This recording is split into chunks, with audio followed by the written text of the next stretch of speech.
And so to 1999, as I said at the beginning, the weather here is absolutely beautiful. It will hold no fears for the riders, but the cobbles will, as always. The Paris Roubaix, which started in the 19th century, has now survived the 20th century, and next year, you bet, will come out fighting in the 21st century. All of the big names of cycling are here, those men who specialise in the one-day classics. No, Marco Pantani isn't here, but his team certainly is. Andre Schmil is here. Johan Museu has a date with the cobbles, and also a little bit of revenge on his mind. He's back to fight yet again. But before we go to the action, let's now go to Paul Sherwen. He's talking to some of the riders. Peter, a special day for you today, Paris Roubaix, and you're the leader of the World Cup. It must be quite a proud moment. Yeah, it's always good. When you have a new jersey, it's always something special. But it makes it more difficult because everybody can see you in this jersey. You're going to be much more of a marked man. Yeah, but last week was also one of the big favorites, and because I won Harelbeke and the Pan, and for me I can live with that. And when you are in good condition, then yeah, it's no problem. When you are in bad condition, then it's not so easy. This week, did you go to look at the cobblestones in the Forest of Arenberg? It's a little different this year. We did it after Gent-Wevelgem, and we did Bos van Valers and in the other direction, and for me it's the same. I think now it's difficult. I think you crash when your speed is really slowly, and then you're going to crash. And now it's uphill, and I think it will be a gear. It's going to be a great race, it always is at Paris Roubaix, and you'll be looking for the win again. I'm going to try. Hey Joe, we've got a big smile on the face this morning. Paris Roubaix, why are you smiling? It's a crazy race. It's a crazy race, more the weather is good, and it's not the pavé is also good, and I think it's a good race. It's the last big race that I'm riding this fourth season, and I have the morale for riding good. What did Uncle Eddie say? Because I know he told you off for falling off last week in the Tour of Flanders, and he maybe gave you a few tips on how to ride these cobblestones.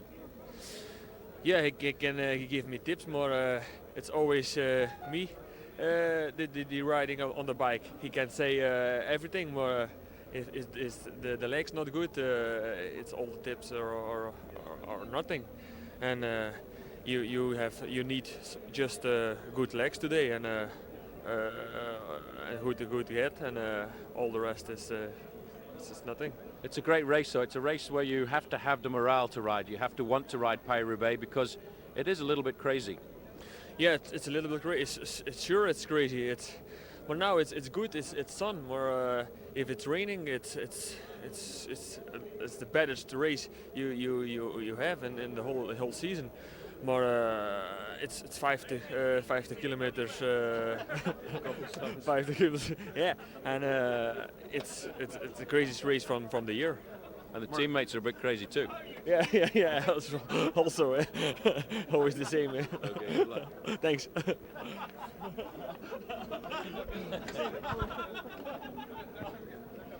Yeah, water. Georgie, talking to a lot of the guys this morning, they really think you've got a great chance on a Paris Roubaix like this. Yeah, I mean, just need a lot of luck for today. I feel good. I feel like I've been getting stronger every race that I do, and I'm nervous, but at the same time excited, and hopefully I'll have a good day. It's good to see that your old sponsor, Fred Mangoni's, made the trip over from New York to watch you race on the cobbles. Yeah, that definitely adds a little pressure, having Fred here and also my father. They both made a big trip from New York to come watch me, so I'm hoping I can do them proud today.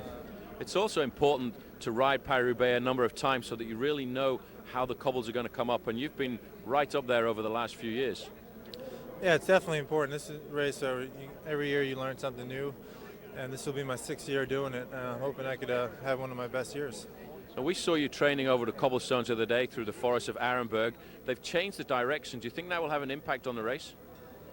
I think it will, just because it'll be a little bit safer going into the Arenberg, and the last part of the Arenberg now is a little bit uphill, so it's going to make that section harder. But it's still 100 kilometers to go after the Arenberg, so it's not. I don't think it's going to be a critical change, but it's going to make the race a bit harder. And George, you're looking to take the U.S. National Champions jersey onto the stadium in Roubaix? I definitely would like to do that. Yes. Thank you.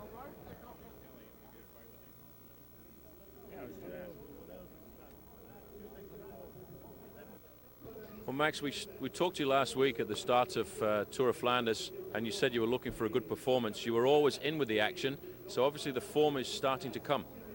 Yeah, the form is there. Probably the luck has to be around me, you know. Today it's going to be a special day, you know. I mean, there's not much to say. It's just going to be you and the cobbles finally at the end. But for sure, I'm gonna try and race in a different way than the Tour of Flanders. I'm gonna try and not be in the race till the last, you know. Not like Flanders. I was almost in every one, and then when the final one went, I wasn't there, you know. So Paris Roubaix is a special race, though, Max, isn't it? If you really want to be up there at the end, you have to have super motivation for this race. I have super motivation. I'm really confident, you know. The only thing, I don't know the course so well, you know. I mean, I don't know all the sections of pavé. I know the Harrenberg and another couple ones, the most important ones. But you need a lot of luck, a lot of luck, especially in this race, you know, for punctures and crashes and stuff like that. And the one bad thing I think about your team is that you very often find yourself alone, especially at the end of a race like this. Yeah, and that's been a bit of my problems through the years, I'd say, you know. I mean, not saying that all the teams I was in there were bad teams, you know, but you know, I mean, to have a good team in Paris Roubaix, you need special riders. You know what can be there after 230 kilometers, I'd say. You know, from 230 on, and there's not many riders what can be there. You know, so we'll see. But you're up for today. Yeah, 100%. Good luck. Thanks. Well, Andre Smil won this race in 1994, and Paul Sherwen said to him he's already won a World Cup event this year. Is he more relaxed now for Paris Roubaix? Vous êtes un peu plus décontracté? That depends. It depends which way you look at it. I'm a bit more relaxed because I've already won Milan-San Remo, but it's still Paris-Roubaix, and it is one of my major objectives. It's one of the races most important to me. It's a race where you have to have a special motivation. It's a difficult race, and you've got to have a lot of courage. It's definitely not a race like the others. Paris-Roubaix, you have to have everything, all the things, right on the day. They've changed the forest of Arenberg a little bit this year. Will that change the rest of the race? I don't think so. I don't think it'll change the important things. But it's very good for the riders, and it makes it was a lot more difficult. It was dangerous, and this year it won't be so dangerous. Everybody knows that the forest of Arenberg is an important section of cobblestones, but not like before. Will it be an advantage to have several teammates with you towards the end, like Joe Plancard? Oh, oui. Yes, of course. It's a big and important factor to have a teammate with you. Then you can be more tactical. I can never understand how riders can get super motivated for a race like Paris-Roubaix, because it's just like madness. Oh, it's our life, isn't it? Madness. We're half mad anyway, I suppose. So, no, it's just a big adventure, I think. And if you like Pavé anyway, and you like the racing up in Belgium, then you know this is even better because you haven't got any hills in it. But it is a special race, and you really have to have super motivation to come here and be competitive. Yeah, I mean, you only need to lack a little bit of enthusiasm for this race, and you can pretty easily find yourself down the back and involved with all the crashes. So, yeah, it's so important to start at the front, and we've got a strong team, a lot of confidence and a bit of enthusiasm with all the youngsters in the team, so we'll see how we go. You'd be pretty psyched to come into the stadium and looking for the win. Velodrome racing's always been a favourite part of mine. It's just you got to go 280k to get to the prick. Good luck. Thanks.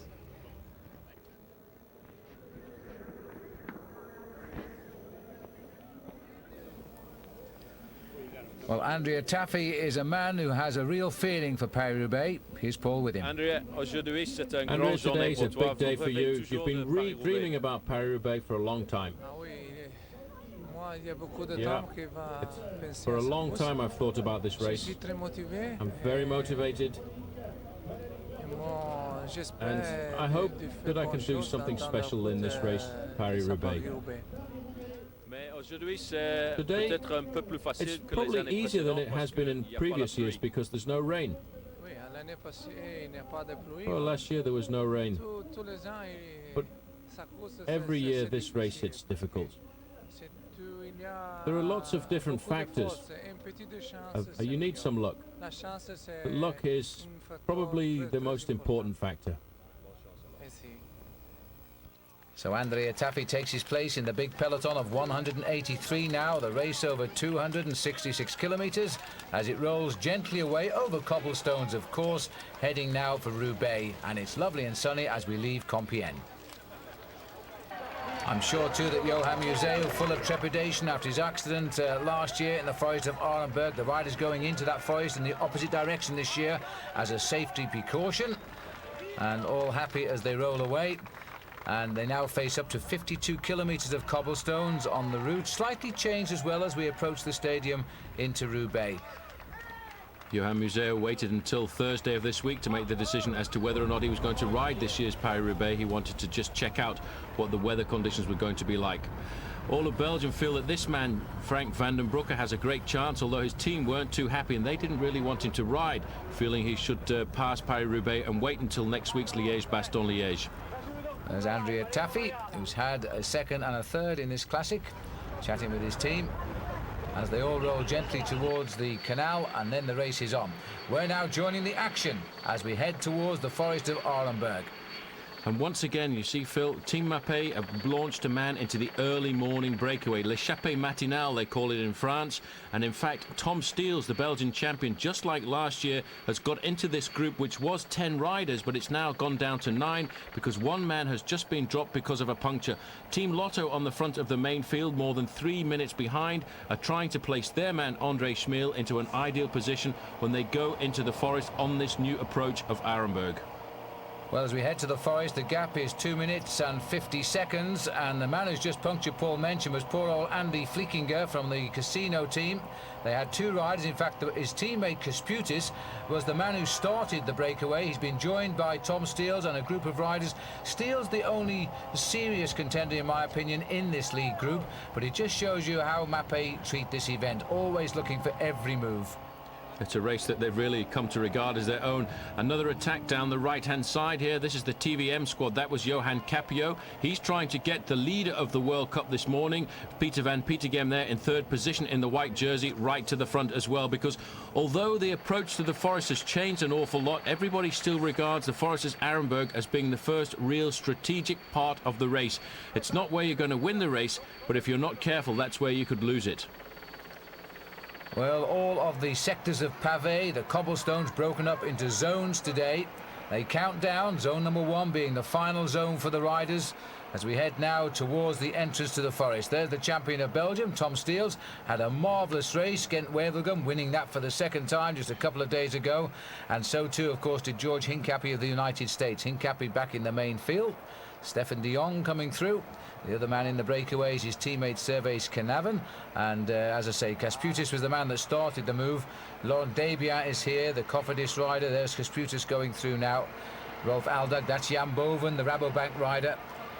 Jan Boven, it's the first time I've ever seen Jan Boven riding at this level before. He's a first-year professional on the Rabobank squad, and he's proving to be a very good team member. But TVM have made also a very good tactical move here by getting 2 riders into this early morning breakaway, and they too will have force in numbers when we go into the latter part of this race. But Tom Steels is riding exceptionally well. In fact, last week the Mappé team left him out of the Tour of Flanders, and this is the corner into the forest, the new approach. Zone 16 then. As we go into the forest now, the crowd all barriered back this year now. Gone those wonderful scenes, and we have to mourn them, I think, of the crowd being on the road with the riders. But last year, I think it got to its limit as riders started crashing all over the place. And Johan Museeuw going down, damaging that left knee, which at one stage was developing gangrene, almost causing the loss of his leg. And obviously we can't have that. So the crowd very orderly in the forest today. It's a lovely spring day. And already hanging off the back here, the man that started it all, Arturis Kasputis. It almost seems and feels sterile here in the Forest of Arenberg this year because the crowd have been kept so far back from the road and they are very, very orderly. Normally here were signs of absolute chaos, the whole road covered by spectators, and I think in fact a lot of spectators may have boycotted this area this year and gone to see the race in different parts. Well, there's plenty down the other end, because remember when this was the end as they came out of the forest last year, this crowd was enormous here because the cars are locally, they jump in the cars and they go off to their next vantage point.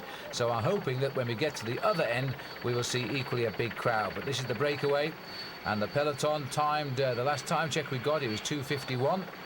And 3, 6, 7 riders, one hanging off the back, so just one rider being dislodged at the moment in the forest.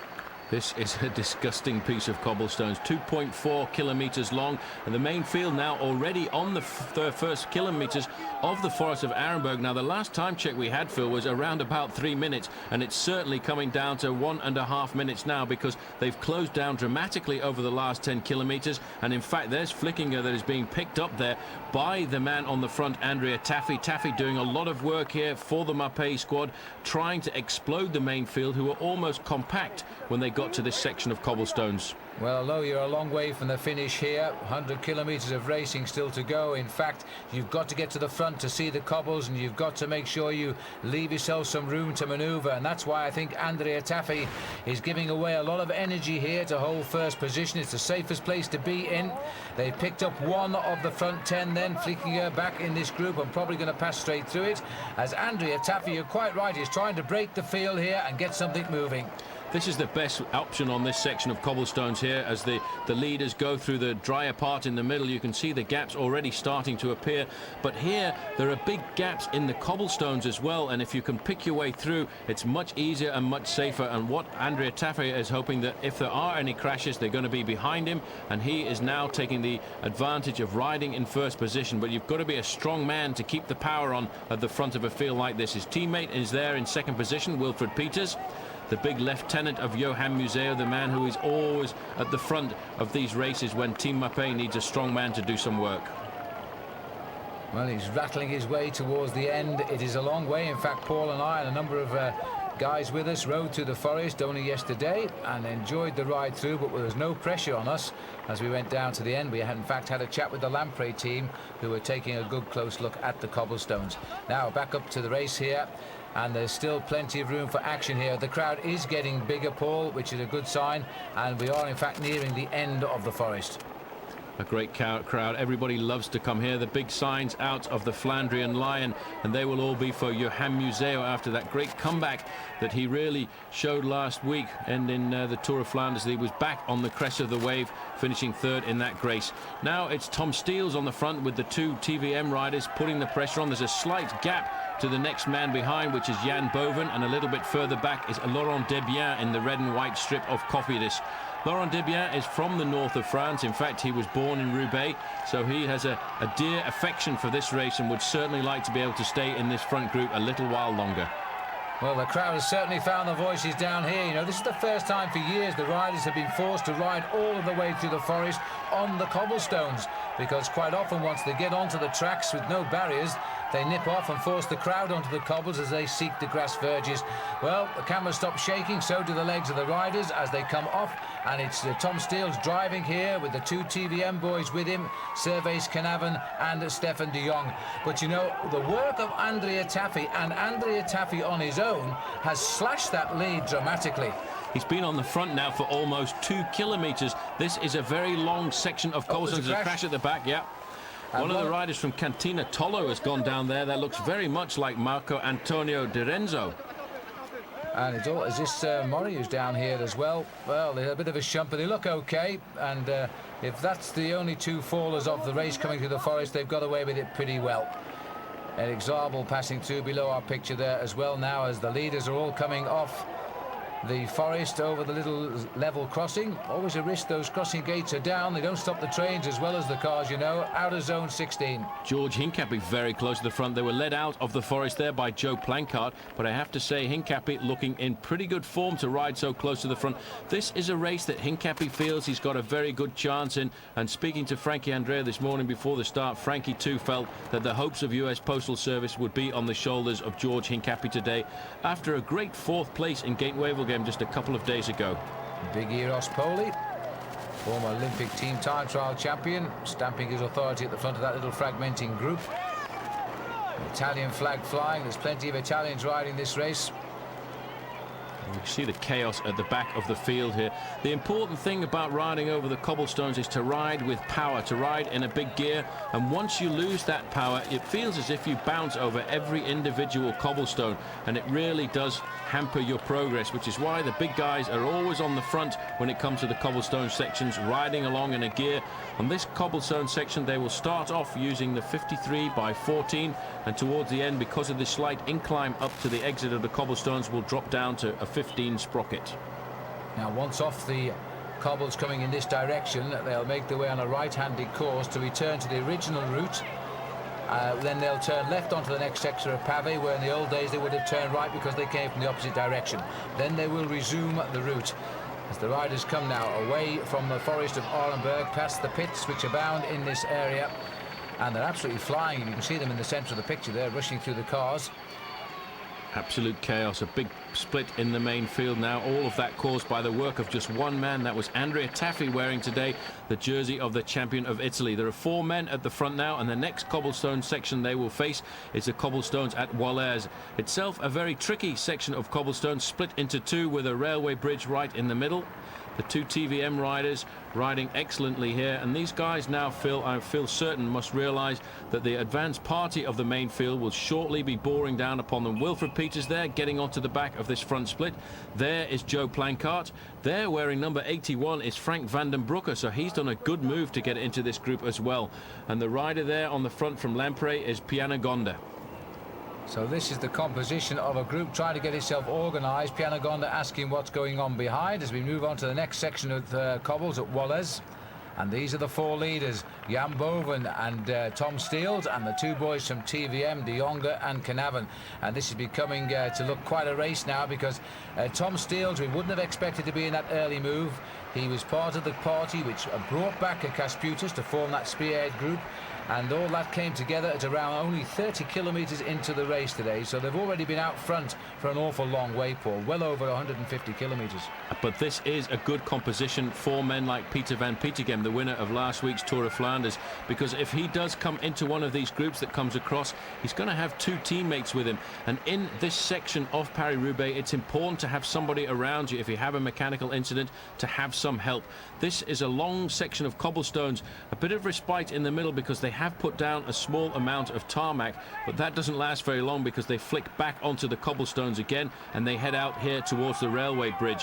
Now, if you have a quick look up to the railway bridge there, they've actually nicknamed this the Pont Gibus, the Gibus Bridge, which is actually dedicated to Gilbert Duclos-Lassalle. That was his nickname, Gibus, after Gilbert. And in fact, himself winner of Paris-Roubaix on 2 separate occasions. And what great victories there were too, coming so very late in what was a long career for Gilbert Duclos-Lassalle.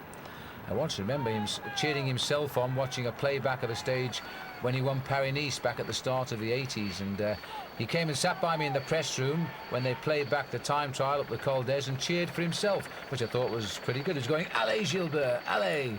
That was an incredible Paris-Nice back in 1980, and it snowed on nearly every day. After that, Stephen Roach got a victory in Paris-Nice, and then it was the long reign of Sean Kelly. But this is a pretty serious group happening here, Phil. It looked like there are 14 riders in that group. George Hincapie very comfortably in there. There's a rider in there from Crédit Agricole as well. But some of the big names are actually missing from this split off the front. There's Ballerini missing, André Schmiel is missing, and of course Johan Museo.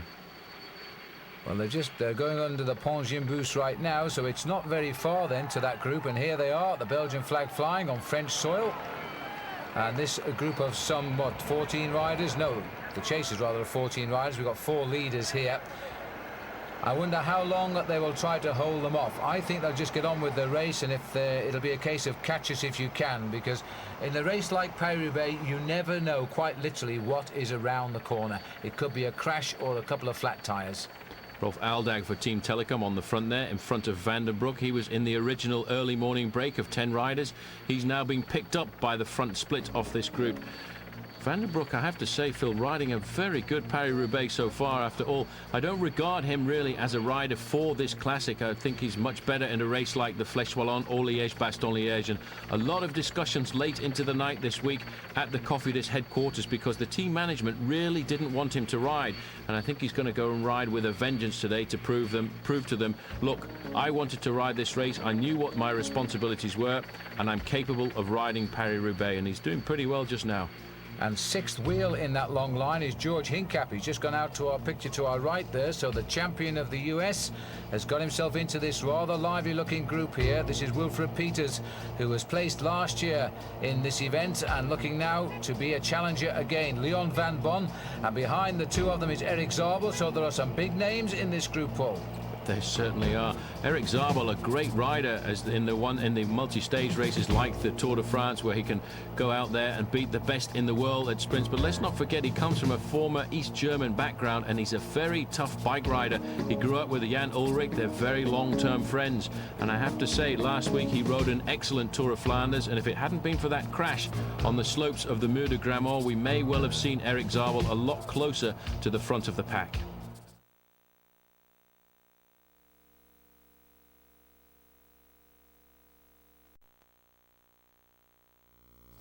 We saw the grimace there on the face of Tristan Hoffmann, another rider who is really having a great season. In fact, the TVM boys have changed the colours and in many ways have changed their attitude, because they're very positive this year, all of them. Aldag, the faithful lieutenant, usually of Jan Ullrich, to look after him, and of course Zabel is the good lead-out man for Eric Zabel, but he also is riding well this year in his own right. A lot of riders have found good form. The Crédit Agricole rider in there is Frank Pancoli, another rider, survivor of the early group of 10. Yeah. Taffy looking across there to Zabel. Okay, guys, we've got a good group going here. Everybody work together, and then we can build up our advantage on the riders behind. The thing about riding for a team like Mapei is every rider on the team has got a chance of winning a race like Paris-Roubaix at the start. And once Taffy can get himself into a situation making him number one on the road, he's trying to build on it. Aldag through and off, so they've got the line going. George is going through as well. So these riders now beginning to slip into a nice little style. There's Pianagonda. He was in the original escape as well, so he's hung on well with the chase group. Wise decision, I suppose, in many ways, to float back to the group chasing you and then go back forward with that group. He won't use quite so much energy up. His plan now is to try and place Franco Ballerini back with the leaders at the moment. Johan Museo there sitting in third position in the light white jersey of the Mapei squad, and obviously a lot of riders from Lotto here trying to help the man in second position there, André Schmiel. Schmiel always a very consistent performer when it comes here to Paris-Roubaix, and another Mapei rider moving up there that looks like Daniel Nardello. So the Mapeis at the moment playing a pretty good tactical game. They've got up the road, they've got Andrea Taffy, they've got Wilfred Peters, and right at the front of affairs they've got Tom Steele. So they'll be sitting back on that group and forcing riders like Schmiel and Ballerini to use up their teammates. Talking of teammates, the two TVM boys here served their apprenticeship on the same Dutch team as well, when they rode a lot for Holland in the amateur races, although they're all called elite races now, and they've joined the same team. Knaven was the first to turn pro, and the first race he won as a pro, by the way, was the Dutch National Road Race, Dutch Professional Road Race Championship. And so De Jong has joined him now, and between the two of them, they're looking pretty solid. They're not showing any signs of tiredness at all here. Any bike rider that comes to ride Paris-Roubaix has to come with a complete motivation and desire to ride this race. If you don't have that desire, it's not even worth lining your bike up on the start line, because this is a tough race. This is a race from a different era. You have to have courage. You have to keep fighting back from incidents, because everybody has some bit of bad luck during the course of a day like Paris-Roubaix. And if you give up and you lay down arms, you don't come back into the race. And Paul Sherwen should know, because he finished third in the amateur Paris-Roubaix, which is a mini version of the big pro event. Leaving now the town of Onang, And this is the chase group. Still not quite sure about the progress of those four leaders. They're hovering, but these guys are trying to reach them, but they're in no hurry at the moment, I don't think. On the back, Frank Pancoli wondering how long he's going to survive now, because as we get closer to the finish, these sections of cobblestones will be taken faster and faster by the big guns at the front. He's only hoping that he can survive in this group. A chance here just to see how difficult the cobblestones are. You can even see the wheels of Servais Carnarvon here bouncing off the road. And an interesting point, in fact, those bikes have actually been made specially just for today's race. The rear triangle of the machine is actually designed just the same way as a cyclo-cross bike, and that was a gamble just in case the weather was bad and the roads were very muddy. And it's proved probably a little bit unnecessary, but there are straight forks to absorb all the shocks as well, and a lot of clearance between the forks and the frame for the mud, which isn't here at the minute. And strong tyres too, much heavier than normal tyres. Hopefully they'll avoid the punctures. Some teams also taking the precaution of actually injecting the tyres with a kind of gunk that if you do get a small puncture, a slow puncture caused by these impacts, that in fact it seals it up and they can survive just a little bit longer and wait to have that wheel changed by a team mechanic. Nice little close-up from the cameraman there, who's got his camera right on the ground level of the cobbles. There's still a big peloton here as they each scrabble to the right and left. Holding their position is the object of the game until you clear the cobbles, and then you try and scurry to the front and make a few places before you jump onto the next cobbles. Still around about that 50 seconds, the gap at the moment between the Taffy group, we'll call it the Taffy group, and the Wilfred Peters group, chasing down the four leaders. Riding very comfortably in second position there, Johan Museeuw, right on the edge of the cobblestones, but you see not quite as confident as he has been in previous years, lying off the back of the rider in front of him and leaning his head over to the right-hand side. He's looking further up the road to make sure that there's no danger there. There's not a parked car or a spectator that he might ride into. But Museeuw, certainly after that performance last week, filling Liège-Bastogne-Liège, I would say, right at the back of the top of international cycling. It all sounds like common sense to me, as he keeps an eye on things. The race continues at the front. The Lotto boys trying to bring their man back into the action if he can. Koen Beckman pulling, in fact, Peters away from the group at the moment. This is quite a tough stretch of cobblestones, but there is that nice little shoulder which he's sticking to, but now he's being pushed out into the centre. Here comes the good road, sort of. That section of cobbles there at Wandigny was 3.7 kilometres long, and now they get a bit of respite for about 7 kilometres before they head to the next long section, and that's going to be the section called Tilloy-les-Marchins, and that is quite long as well, 2.4 kilometres. But at the front of the race, these four guys, I felt certain were going to get pulled back there, but in fact Tom Steele's keeping a lot of pressure on. Taffy's now decided to try and get off the front of that group of chasers because they're not going fast enough for him. Well, he's very anxious to close this race down for some reason or other, despite the fact his teammate is up front. The group we saw previously contains Ballerini, and that group is behind this group containing Taffy. So, in effect, the race split into three distinct important bunches. Joe Plancart nailing back Andrea Taffy. Taffy obviously frustrated by the fact that there are a lot of hangers on in this group, a lot of guys not putting full weight into the success of this counter-attack, and he's encouraging all the time. You see the hand there encouraging the other riders to work, to get them in two long lines, sharing the pacemaking at the front. I think that is why he leapt off the front there, not to try and ride away to the finish, but to try and reduce the numbers in this group. The white jersey of Eric Zabel, champion of Germany. Taffy not bothering to wait for anybody else. He's bringing the acceleration through. What, we've got 3-6, about 10 or 12 riders in this chase now. George Hincapie riding a clever race just now, watching the progress of it, knowing the front four are under control and just keeping an eye on to see how it's going to develop. In fact, rather interesting the development at the moment, Phil, because the last time check we had from Race Radio, in fact, the Ballerini group was more than 1 minute and 40 seconds behind the leading group of four on the road. So Ballerini and his boys and Schmiel and Johan Museeuw quite a long way back at the moment. They're going to have to do something special to pull themselves back into the race. And what's surprising me more and more is how these four guys are surviving from that group of 12 behind.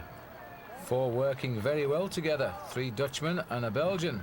All breathe in as we go across the many canals which abound in northern France. Little bit of picture breakup caused by that steel bridge with our cameras, but anyway, they're back together. And Jan Boven sitting at the back for the moment, but they are all working well together here, including the two TVM riders who've got their man Peter van Petergem in the third group on the road just now.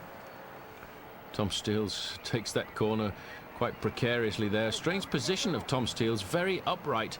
He's taking a lot of wind into his chest there. Not the most streamlined position in the main field as he looks across at the cameraman to get some indication of what the advantage is, but he won't get too many stories from him.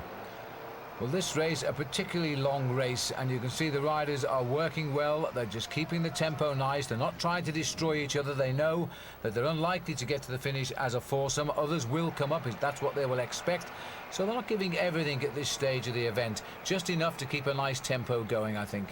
They just want to survive, and they know they will get picked up later on by some kind of counter-attack, and their job this morning when they went into that early morning breakaway was to survive as long as possible and then help the rest of the team when they came up. This is a tactic that happens in 9 out of every Paris Roubaix. The early morning breakaway goes, they build up a maximum lead of 5 or 6 minutes, then once you get to the cobblestone sections, the main field speeds up behind and usually picks up the group before they get to the finish in Roubaix. Although that didn't work out one year because a young man by the name of Dirk de Mol got in the early breakaway and they never saw him again. Absolutely. Finished with Thomas the Tank, Thomas Wegmuller, who might have won if he hadn't got a plastic bag stuck into his gears in sight of the flag. That's the way the race is. That's Paris Roubaix, and we're back on the cobblestones again now. Steels has back position for the moment at least. So number 12, 2.4 kilometers. A pretty reasonable section of cobblestones this. The cobbles all very dry today. When we went out and looked at them just yesterday, many of the cobblestone sections actually did seem rather muddy. I think many riders will be happy with the fact that it didn't rain overnight as it has done on previous occasions, and I'm looking today to see a pretty fast finish on the road into Roubaix. Well, we're around about 90 kilometers from the finish now, with these four still dictating the race pattern. In a larger group, they've actually dictated this race pattern since the event began today, getting away on the smooth roads before they got to Troisville. Troisville is the town made infamous, of course, with its Rue de la Sucrerie, the Sugar Lane, and that's where the cobbles always begin. Just after 100 kilometers of racing, the first 100 kilometers of Paris-Roubaix is really just a preparation for the repetitive nature of the cobblestones that come afterwards. You see there a move across to the left-hand side from number 81, Vandenbroek, nearly taking out Taffy. Taffy doesn't like to ride too near to the back on these cobblestone sections, so he's moving himself further forward. Now this is the group, third group on the road, the group of Franco Ballerini. He's got two teammates in there on the front at the moment, trying to pull him back into the race. Now he won't be too happy about this because there's a lot of people not really helping. This is Johan Verstrepen on the front here. The Lampre team have in fact brought many riders across. There's been a drop in the front group of four, Phil, because Boven has been left behind. So Boven is not showing a real adaptation to the cobbles just now. The pace by these three have hurt him a little bit. If he can just hang on and hold them while they get over the cobblestones, he might well pedal back up on the smooth road. But at the moment, that's falling the way of the chasers, because if they pick up Boven, then they will start to get a little bit of encouragement from that. If you lose the wheel on a long section of cobblestones like this, though, it's very difficult to come back, because once they get onto the tarmac road again, they will start to work. They'll share the pacemaking at the front, and if you've been shot off, I would say Jan Boven is going to lose 30 or 40 seconds on this section, because this is one of the longer sections at 2.4 kilometers, so it's very unlikely we'll see him again. And look at Tom Steele setting the pace here continually. He was on such great form, but you know, at the end of the day, he was carried to the finish by two teammates, Wilfred Peters and Johan Museo, in the midweek Ghent-Wevelgem. He didn't do any work because he was the sprinter. They got him there, and he showed the clean pair of wheels to everyone. A race he's won now twice. He doesn't seem to be showing any tiredness whatsoever from that event, and here he is now right at the front doing a lot of work from an early kilometre. Steele's not really thinking about victory for himself today. He's thinking about the team spirit, thinking about the team operations and the plans of the team. As we get a chance here, you can see the front wheel of Servais Carnarvon here just bouncing off the cobblestones. You see how he's hardly holding the handlebars at all, allowing the front part of the bicycle to find what it thinks is the smoothest line across those stones. I can't believe there is such a thing as a smooth line at all on these stones right now. as the race behind continues to inch slowly but surely closer to those three riders up front. There's Taffy, fourth wheel, and now he's gone up towards the front here as we continue on to good roads. Now this is an interesting combination again for TVM, the riders in the grey strip which they've adopted this year. They've got Tristan Hoffman in here, they're wearing number 44, and they've also got Hendrik van Dijk. So if these groups come together, TVM will be in a pretty strong position. There's Van Dijk there, sitting at the back of the group. George Hincapie riding sensibly today, not doing too many efforts, doing the effort at the front when he needs to, but realizing he needs to look after that energy for the latter part of this race, because after all, once we went through the forest of Arenberg, there was still over 100 kilometers to go to the finish. Well, here are the three leaders, and it looks as though Jan Boven has not come back up to them, so he must be dropping back to that chase group. It's good to see the two TVM boys are working pretty hard here. Now, they must know that Peter van Petegem is not in the group that's coming towards them, although we do have the two riders that Paul mentioned. He is, in fact, in the group further back with Ballerini. Service Carnarvon is the man on the front. Another section of cobblestones here. This is the cobblestones at the Chemin de Prière. And this is Joe Plancart on the front there, followed very smartly by Andrea Taffy and Hincapie, once again pretty close to the front. Museu the Lion King, said the sign as we leave that zone of section of cobbles, but the Lion King is very, very worried. Low, hopefully he's taken a little bit of strength out of the fact he's come safely through the forest of Arenberg, and maybe if he can get the things organised behind, he might still come up towards this front group. There's George, looking very, very good and on form. Don't forget, a brilliant fourth place for him. Oops, a little bit close for Leon Van Bon there, pushed over by Tristan Hoffman towards our motorbike.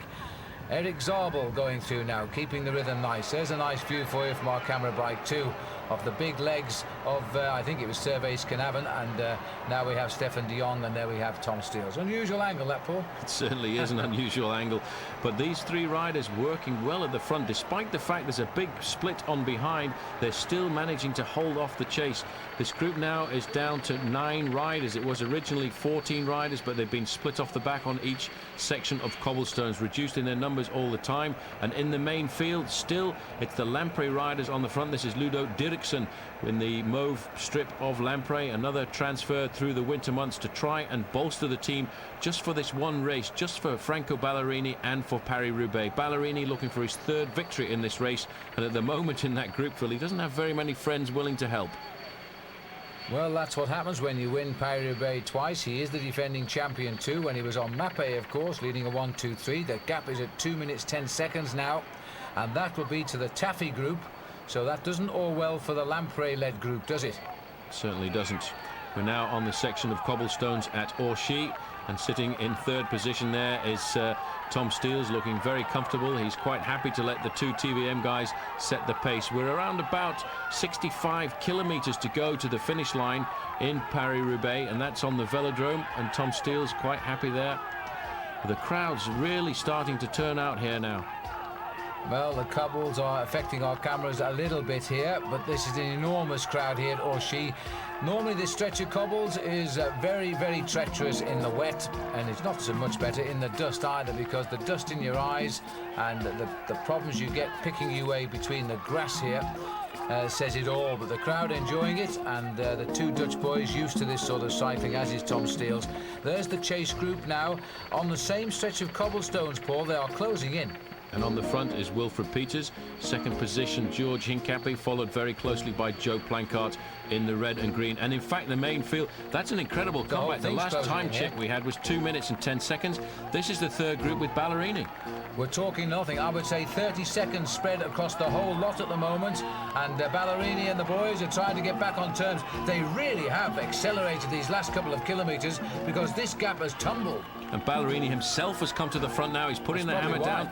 He really is. He's pushing the motorbikes out of the way. He's flying along here. The speed this man is travelling now is in excess of 30 miles an hour, and you can see the gaps in the main field behind starting to appear. He's waited for his team to work perfectly to bring him in within a hair's gap of the group in front, and he's decided, now I'm going to bridge it on my own. Well, Ballerini, one of a few Italians who loves Paris Roubaix. He's always said so. He's won it twice. Once when he got the better of Gilbert Duclos-Lassalle, and it was a photo finish. Duclos-Lassalle thought he'd won it. And now Ballerini, this is a big effort by him here to get across to that chase group, at least with Taffy and co in it, and then he will feel he can re-establish himself as a front runner. This is a very long section of cobblestones, 1.7 kilometers. You get onto tarmac for about 200 meters. There's a left-hand turn at the end. Then you've got another long 1.8 kilometer section. Ballerini realizes that is a long section. He's got a big gap there, and I think there's a Mapei rider stuck right on the back there, and that's probably Johan Museu, who's been riding very well so far. Onto the tarmac, and in fact he's gone the wrong way. He came on the motorbike so fast, I think it ruined his line for him. Ballerini didn't fall off. He's got into the crowd. But Museu came through on his inside, and the chase very much on. I think it's Ludo Dixon who's with him. And let's have a look at that again. Now, you see, he was right on the motorbike, suddenly realised it was a bit sharp, that bend. And the crowd suddenly went from cheering to a look of fear as Ballerini headed for them. It was Spruck with him, I think. Spruck, he's having a great classic season. Peter van Petegem has recovered there to move up, as has André Schmeel. But that was an incredible piece of powerhouse work. One of the riders from Cofidis moving forward now. This is Peter Farazijn. He won't do much work because he's got Frank Vandenbroek in front. And you can see now, as we look, Phil, almost the whole race is starting to come together. That's the group there with George Hincapie, and they've stopped all of the cars in the gap, so it looks like the counter-attack from Hincapie and Taffy is over. And so they are being picked up here by the Ballerini-led chase group. He has absolutely flown over these last 6 kilometres to reduce a gap which was out to a minute, and now it's just a matter of closing on. He must be about 100 metres maybe from the back. Nobody helping the chase. In fact, the leader of the World Cup there, the white jersey of Peter van Petegem, not willing to damage the lead perhaps of his 2 men out front. So just reassessing. He's got 4 men out front. He's got 2 men in the leading group, then 2 men in the Taffy group. So he's just quite happy to sit there and leave it all up to Ballerini. The man on the back of that group there is the Latvian national champion, Juris Silovs. And in this group now, there's no major organisation. In fact, Ballerini put a big effort in there to split the group, but nobody wants it to succeed. This is the chase group of Andrea Taffy behind the 3 leaders, and Hincapie still, Phil, I have to say, looking very comfortable in there. Looking superb, but even so, he must know now that he's about to be joined by a host of riders as they continue to work together here. Zabel taking the chase, and look at this now. This race could all come together in the next 3 kilometres. Well, there's the 3 leaders, and the big pressure over the last couple of sections there has brought the gaps right down. The last time check we had for these 3 leaders was a minute over the chasers and a further minute behind the group with Franco Ballerini, and I would say right now it's all in about 40 seconds.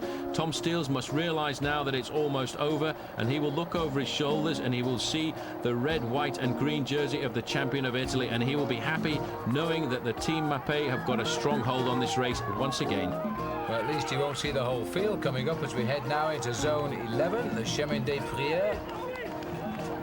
1.7 kilometres long. Andrea Taffy, strangely enough, riding at the back. On the right-hand side there is Leon van Bon and Frank Vandenbroek in the white and blue strip of Team Cofidis. But once they've hit the cobbles, look at him go. Tom Steels has come to the front. He says, if you want me, boys, come and get me, but it's not going to be easy. This man is looking so strong, and he's been out front now for, well, 200 kilometres really, just on. Take off the few kilometres before he left the pack, and he's still riding like a man possessed here. He seems to accelerate once he gets to the bad roads. He's only doing this for one reason, that is he's hoping the group behind will split on the cobblestone section, but there's no chase from the group behind. In fact, I would have expected a man like Andrea Taffy, seeing his teammate in front, to come out of the group, try and bridge, and then try and build up a lead with a smaller group. There now you can see is the group with Franco Ballerini, so they're all on the same cobblestone section right now. In that group with Ballerini is Schmeel, Museu and Peter van Petegem.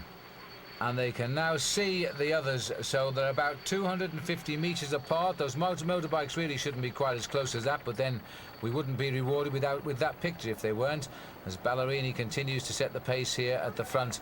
So the gap down to 200 metres now as they try to bring this race all together again. fact, Phil, Ballerini shut off there. He's waving at the other riders. Nobody's helping him. That looks like Rolf Sorensen just flicking through there, but he's slipping to the back of the group. He's got frustrated here because nobody else will work in the group with him. This is the disadvantage of being in a team where you are the lone leader. If you don't have any teammates, everybody else gangs up on you.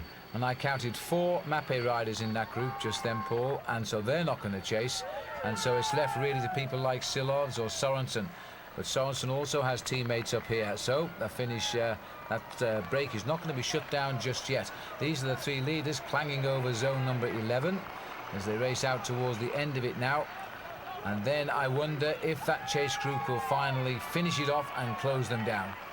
Tom Steels has certainly turned the books around here. I thought it was all over there. I thought the Taffy group was going to join this leading group of 3, but in fact the gap has stretched out again to 30 seconds.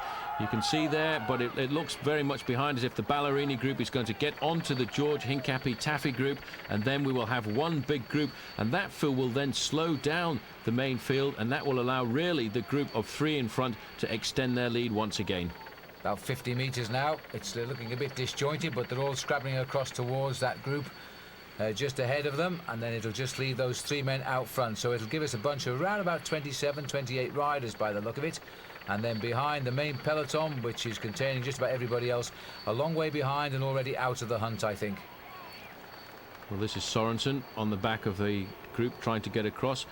A rider from Mapei up there, Johan Museo, Peter van Petegem. They're now onto the same section of cobbles, just 10 seconds behind the chasers with Andrea Taffy and George Hincapie, and it looks as if it's all over, and it's all going to come back together. And the 3 leaders, Phil, in fact, you can see from the dust up there, they're not too far ahead either. They're in the dust with the motorbikes as this group tries to merge here in the big showdown, the first of the main showdowns of the race.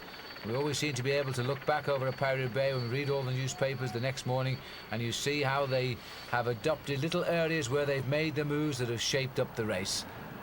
Tom Steels has been on the front since the very first cobblestones of this section here. He's really putting the hammer down. He's waiting for the race to split up behind. He's waiting for Andrea Taffy to come up to him, or even his other teammate who's in that group, and that is Wilfred Peters. But you can see another attack coming here from Andrea Taffy. Taffy has turned the screw, and George Hincapie has got his wheel here now. Tristan Hoffman just behind. So the pressure has been applied again now on this stretch of cobbles, and I'm not sure whether that's a long line or just the line of the chase group, or we need a view from the helicopter to see if that group has crossed. Well, that's what Paris Roubaix is all about. It's chaos. Nobody really knows what is going on, but in fact the main field here with Ballerini is drifting further back. It hasn't crossed because those stragglers are off the attack by Taffy. Now this group we saw was only 50 metres off, and they still haven't bridged the gap. Well, that is amazing. I thought it was all back together. The thing is, Taffy is putting a searing attack there at the back of the group here. You can see Zevgeny Spruk on the right-hand side. You can see Franco Ballerini. So the Lampre guys have said, well, forget it. We're not going to chase us now. We'll let somebody else do the work. Now, that is a dangerous thing to do. Absolutely. To come to within 10 seconds and then shut off. Well, I think they were even closer than that, you know. I reckon 50 metres and no more. And then Taffy may have seen them coming and has turned that attack down the cobbles. And for the moment, at least, he's holding them off. But they might recover. They often do. Frankie Andreu on the right-hand side there, so that's good for George Hincapie. At least he's got a teammate in the group behind. If anything happens and the group does come back up there, then at least there are 2 US Postal Service riders able to ride together. But this now is a complete change around. I was almost certain that this group was onto the back of the Taffy group, but Taffy is riding well. He saw the danger, he saw the fact that it was all coming back together, and as soon as they hit the cobblestones, he put the hammer down. And in fact, the leading group of 3, Phil, are getting caught right now. So, as we leave zone 11, the riders are coming steadily but surely back together. In fact, Hincapie and Taffy have gone straight by them here. In fact, that's Leon Van Bon who's come across there. Yeah. Van Bon was the one who made the effort. Taffy made the effort on the cobblestones, but in all of the confusion, as soon as they saw that group of 3, it was nailed back down, and George is riding exceptionally well. He's taking over the front running there. This is the moment when they caught Van Bon in the orange and white, just riding straight past Tom Steels, and Tom Steels said, I'd better get on that express train. Strange, all 3 riders turn their heads left at the same time there to catch the 2 riders going past. And this is Taffy, and he's attacking now from that group, which has not been joined by the Ballerini group. They're still off the back of it, and this is another pressure point now, as Taffy tries now to straighten things out, because we've got 5 riders up front, and Taffy wants to be one of them.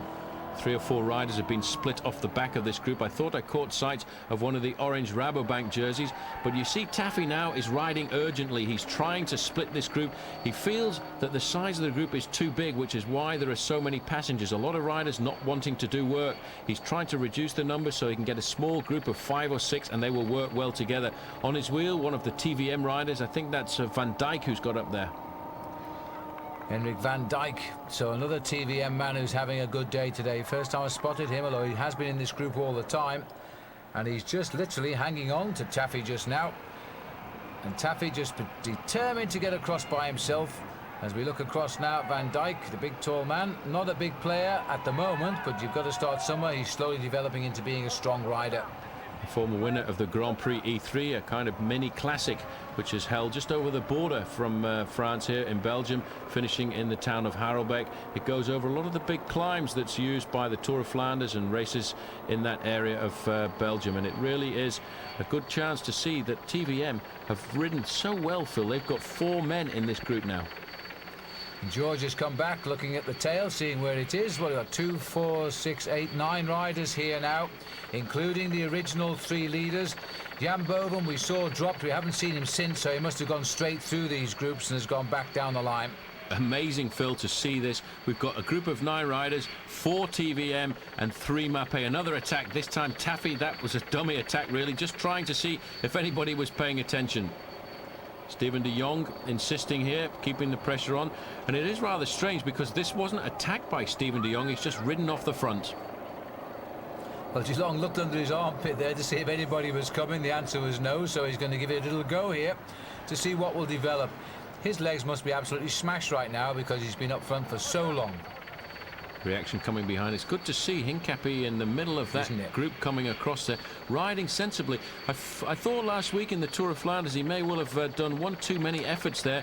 He's now riding a lot more sensibly. He's using the other riders to get across these gaps. That was Wilfred Peters there in the big white jersey of Mappé, who nailed back the attack by de Jong. And once again, the group starting to rekindle at the front. And you know what, Paul? That Ballerini group has disappeared behind, and they could have touched these riders, and they've gone.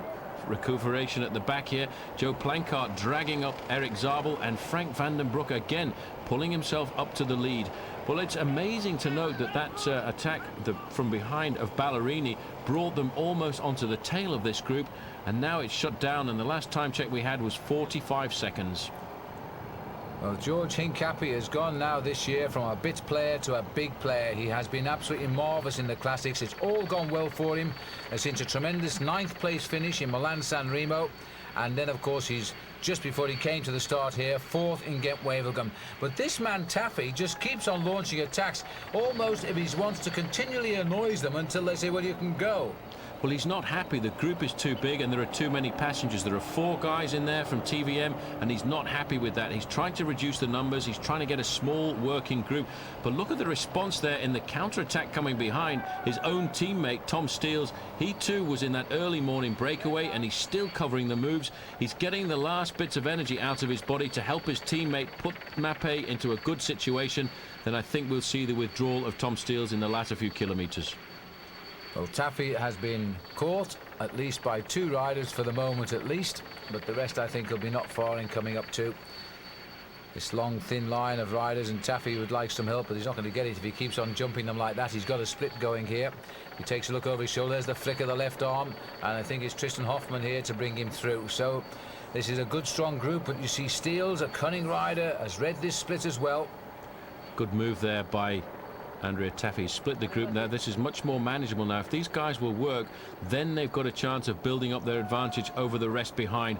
But they're coming up to a very difficult section of cobblestone shortly. That will be at the section number 9 at Mont-Saint-Pével. There's a short 300-meter section, then a very short section on the tarmac, then a long 3-kilometer section, a tough section, and that's where Taffy could go to the front and build on the advantage that these 5 riders now have got over the split in the chasers. Henrik Van Dijk is the one on the back here for TVM, and Tristan Hoffmann is the guy up further up as we head for that stretch of cobblestones now.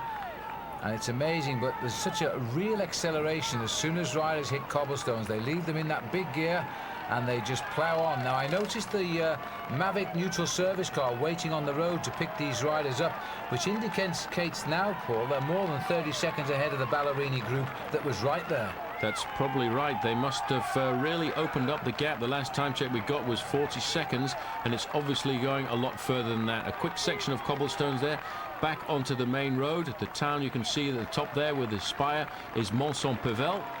A very difficult section of cobblestones coming up shortly. One that, again, on the wet days is absolutely atrocious. Taffy on the front of the group, very urgent, trying to build up an advantage before we go to the next section of cobbles, because now he's happy. Now he's reduced the numbers, and he's still got a teammate there, Tom Steels. Hoffman setting the pace for the moment. Sitting at the back is teammate Van Dijk. Two national champions in this breakaway. France and Belgium rather, and Italy, and the champion of America not far out of it yet.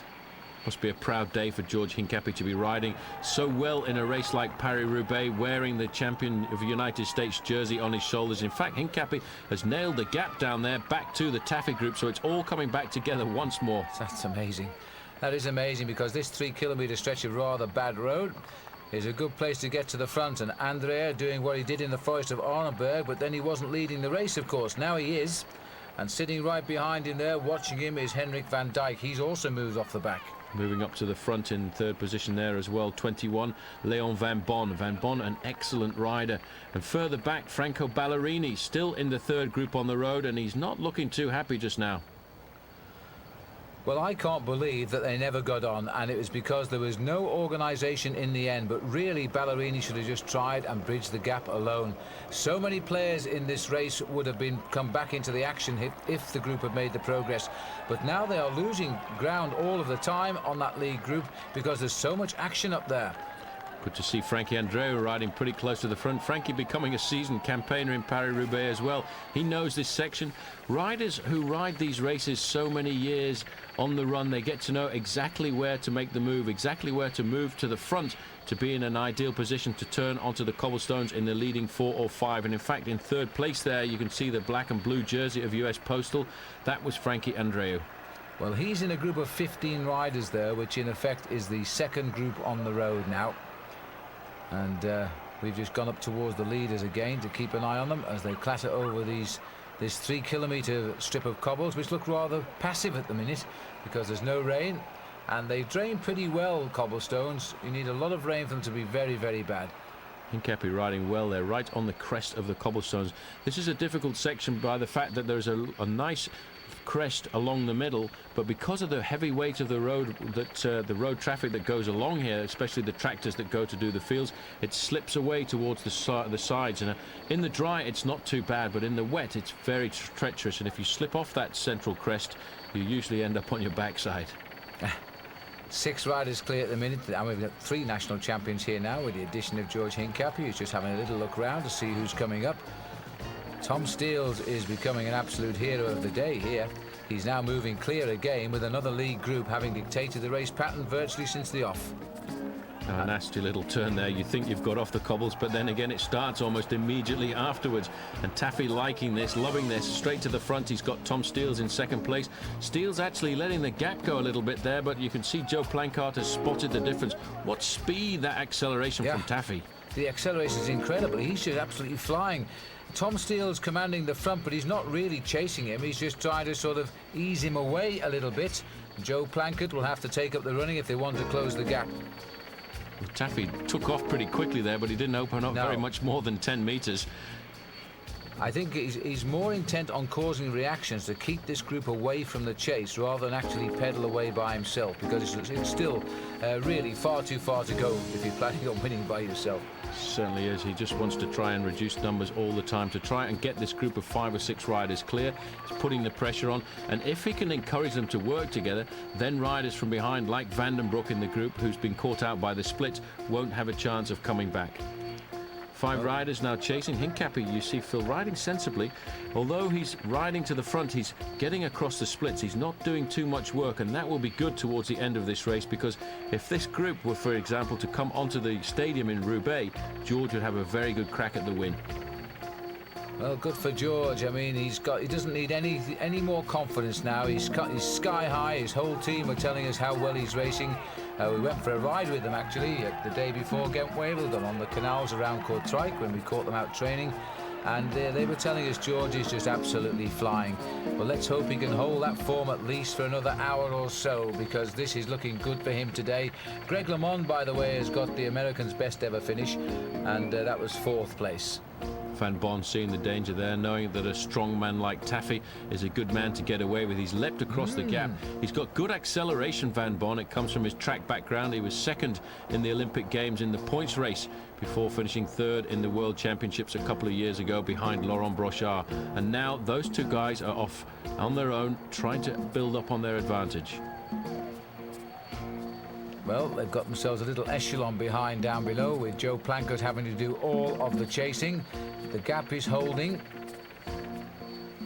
Good piece of road, just for the moment at least, as we head now to what will be zone number 8 of the remaining stretches of pavé. Taffy just checking out to see if he should keep up with the pressure as Leon Van Bon sits on his back wheel. For some strange reason, Paul, Leon doesn't want to work. Well, I wouldn't want to work with Taffy either, the way he's going today. But they will shortly be going through the feeding station. But this is a very strange race, Phil. It keeps splitting up. The riders taking 5, 10, 15 lengths advantage, and then it all keeps coming back together again.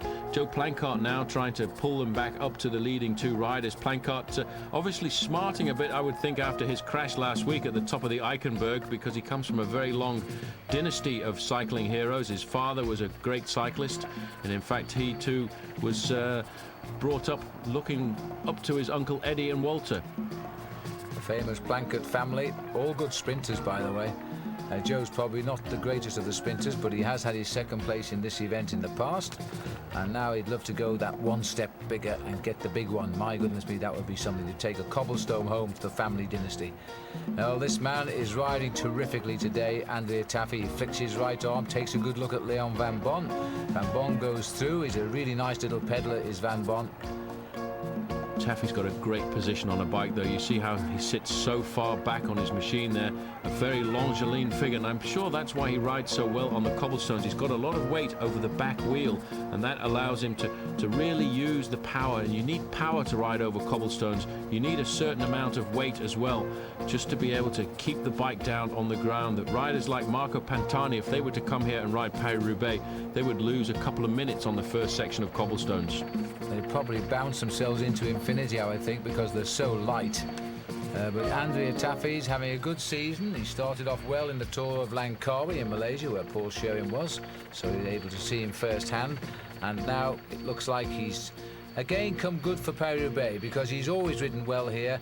He's never really recovered from the disappointment he felt when he was told he had to finish 3rd behind Johan Museo and Bortolami, when they won the race 1, 2, 3 for Mappé, and they did it again last year with Ballerini leading them home and Wilfred Peters getting in the frame.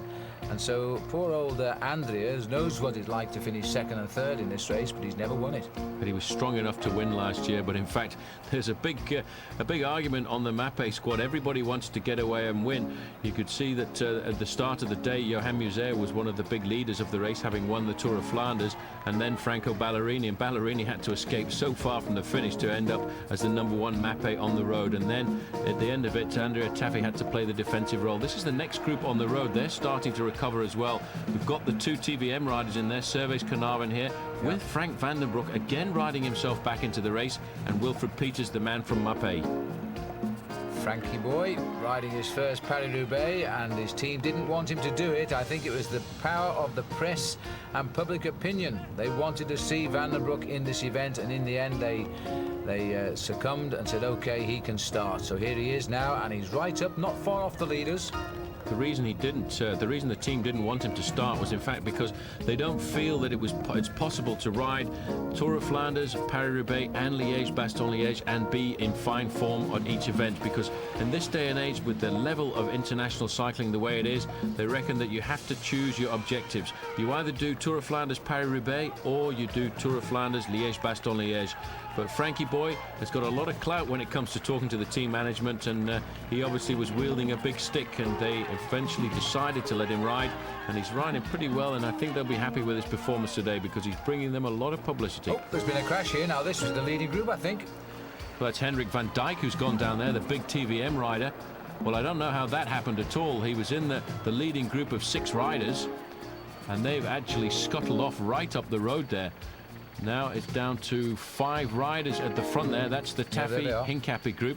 And Henrik van Dijk came round the corner. His back end just came from underneath him and up against the curve. The crowd were lucky there was a curb there, and he was thrown around like a rag doll, but he's moving and he's up, and I think he'll be okay.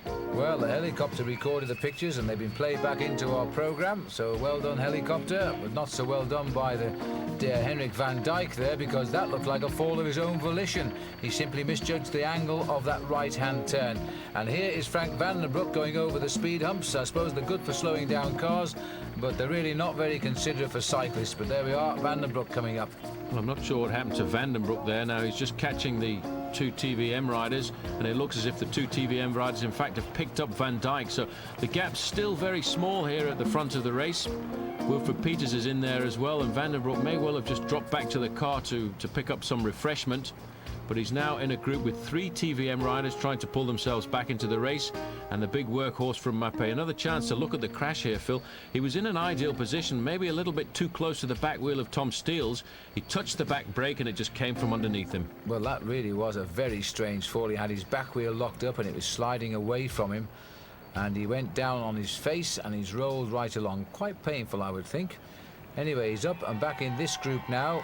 He's been passed down a line or so, but you're right, Paul, there is not much between any of them here. But what we're seeing now is a Paris Roubaix which is slowly but surely projecting the strong men of the race, and the riders I think are being eliminated from it are riders like Ballerini, Peter van Petergem and Johan Museeuw, because they had the chance, they were almost here, and they've fallen away again. Fallen away quite a long way too, because the last time check we had was 2.5 minutes to the Franco Ballerini Johan Museeuw group. Now Museeuw won't mind at all because he's got some good guys up the road. His own friend Wilfred Peters is in one of these groups trying to get himself back up to the right at the front of the race. In fact, Peters dropping his arm back there. He's suffering a bit. He was going to throw Van den Broek into 4th position in that line. Now again, Phil, we get a chance to look at the Ballerini group, and they are going pretty fast because they're in a long line here, but they're not making any headway on the advantage that the leaders have up the road. So a little bit of a regrouping here, but it's all in vain at the minute. Andrea Taffy just looks over his shoulder, and when he sees riders coming he doesn't want, he puts in another attack and pulls them all away again. Pont-de-Marc is the town we've just left behind us now.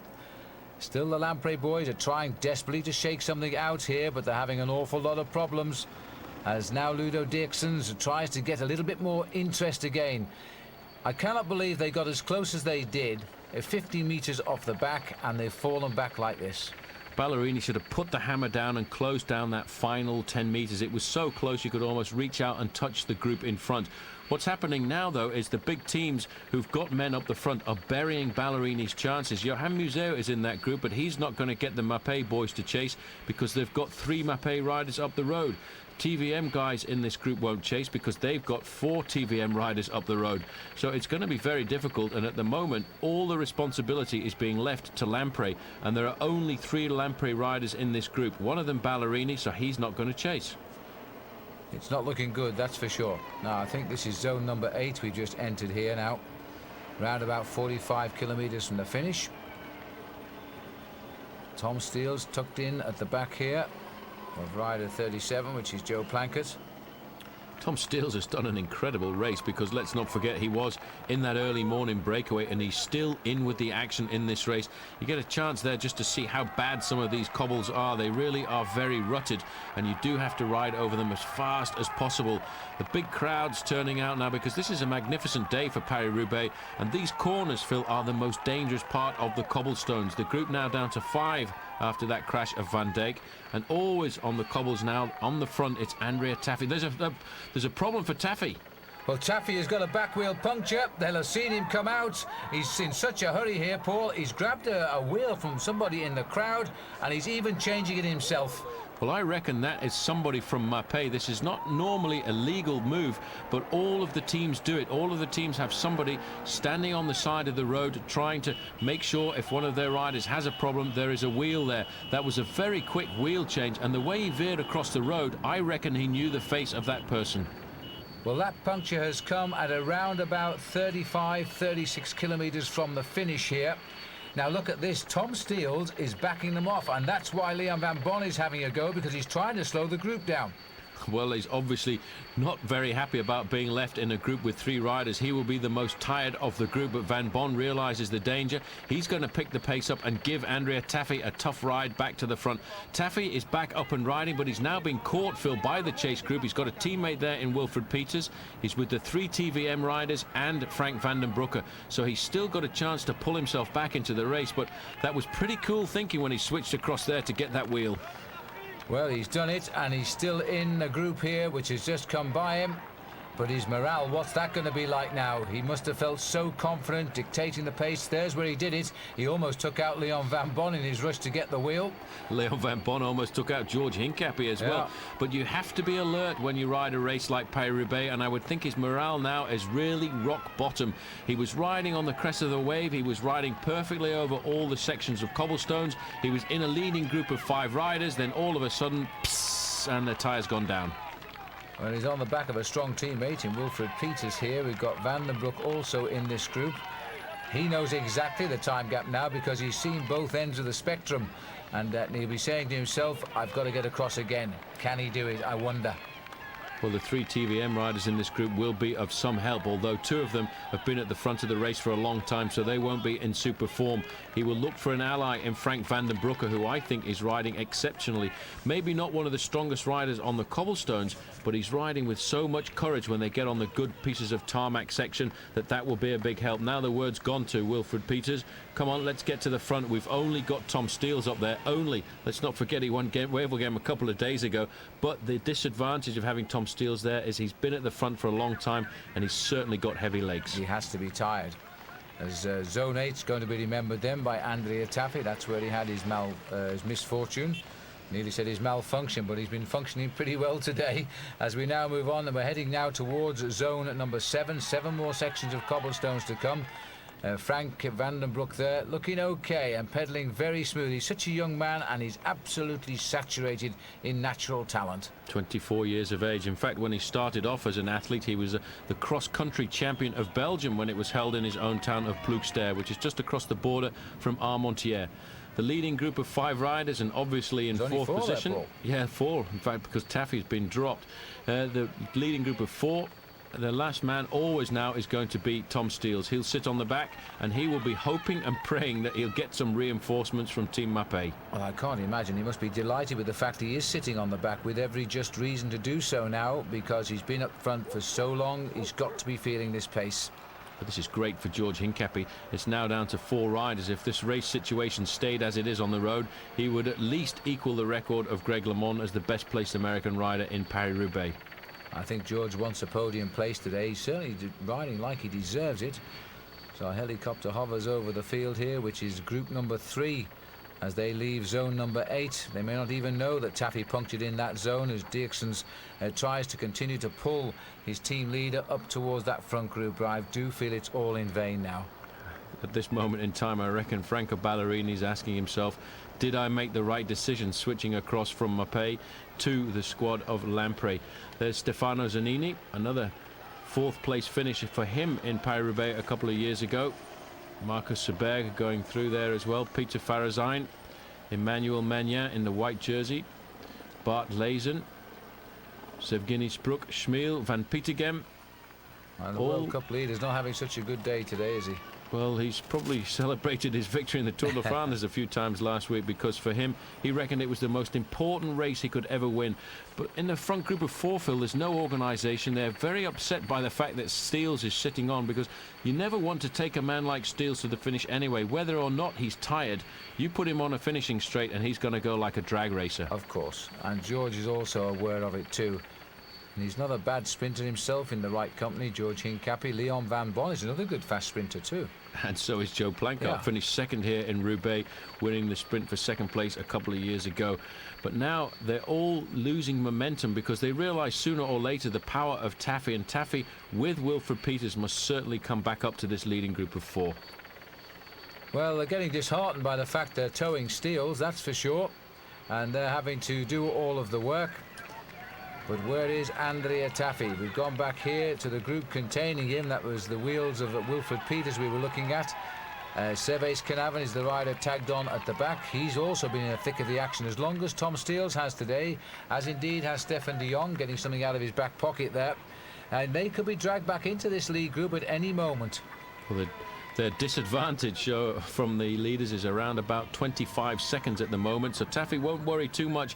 He's got a very strong man with him, Wilfred Peters, who I reckon has to be the super domestique of the international circuit these years, and definitely worth his weight in gold, because he's the kind of rider, he doesn't think about UCI points, he doesn't think about World Cup points. All he thinks about is doing the job for the team. Well, at the moment, this has become the dumping ground for the unfortunate, because Hoffman is back here in Van Dijk, and now we've got, in fact, also Andrea Taffy. Taffy going through on the other side. Van den Broek deciding not to follow his wheel through. Wilfred Peters is going to have to pick it up.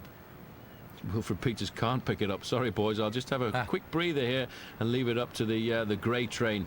There you can see the group, the front group, just going off to the right-hand side. And that's the amazing thing about a race like Paris Roubaix. The roads zigzag left and right so much across these roads of the north of France that you always get a chance to have a rough idea where your prey is, where the people are that you're chasing. It shows me that Van den Broek doesn't seem too keen to offer any assistance, but that's the second group on the road with a real chance of contacting these leaders. So maybe Frank Van den Broek is feeling tired. We're now going into what will be for him a very long race indeed. We've gone through the 200-kilometre point some while ago. Well, after his Tour of Flanders performance, this is probably the second longest race that Frank Van den Broek has ever ridden. And at the end of the day, he's riding sensibly there because he's with 2 riders from Mappé, he's with 3 riders from TVM, and he's got a fairly good excuse to sit on the back of that group and say, sorry guys, I'm a bit isolated here, I'll leave it up to you. Well, I know I've said it before, but let me remind you that the helicopter on a flat countryside like this is telling that chasing group exactly where these leaders are. And so they know the gap is not very much here at all. Hincapie in a breakaway, and there he is. This is going down really well in America, and the US Postal Service boy is on form. He's looking so good, Paul. There was no sign of fatigue on that face. It's amazing to think that over the years the American teams initially came here to races like Paris-Roubaix just to participate. But today George Hincapie is not just participating in this race, he is actually part of the action. He is forming the shape of the race, and he is regarded by myself as a real player and with a good chance for victory today. Well, they are now inside the final hour of racing, these 4 riders. That's all they've got. There's around about 40-odd kilometres to go. If that, these 4 riders are clear.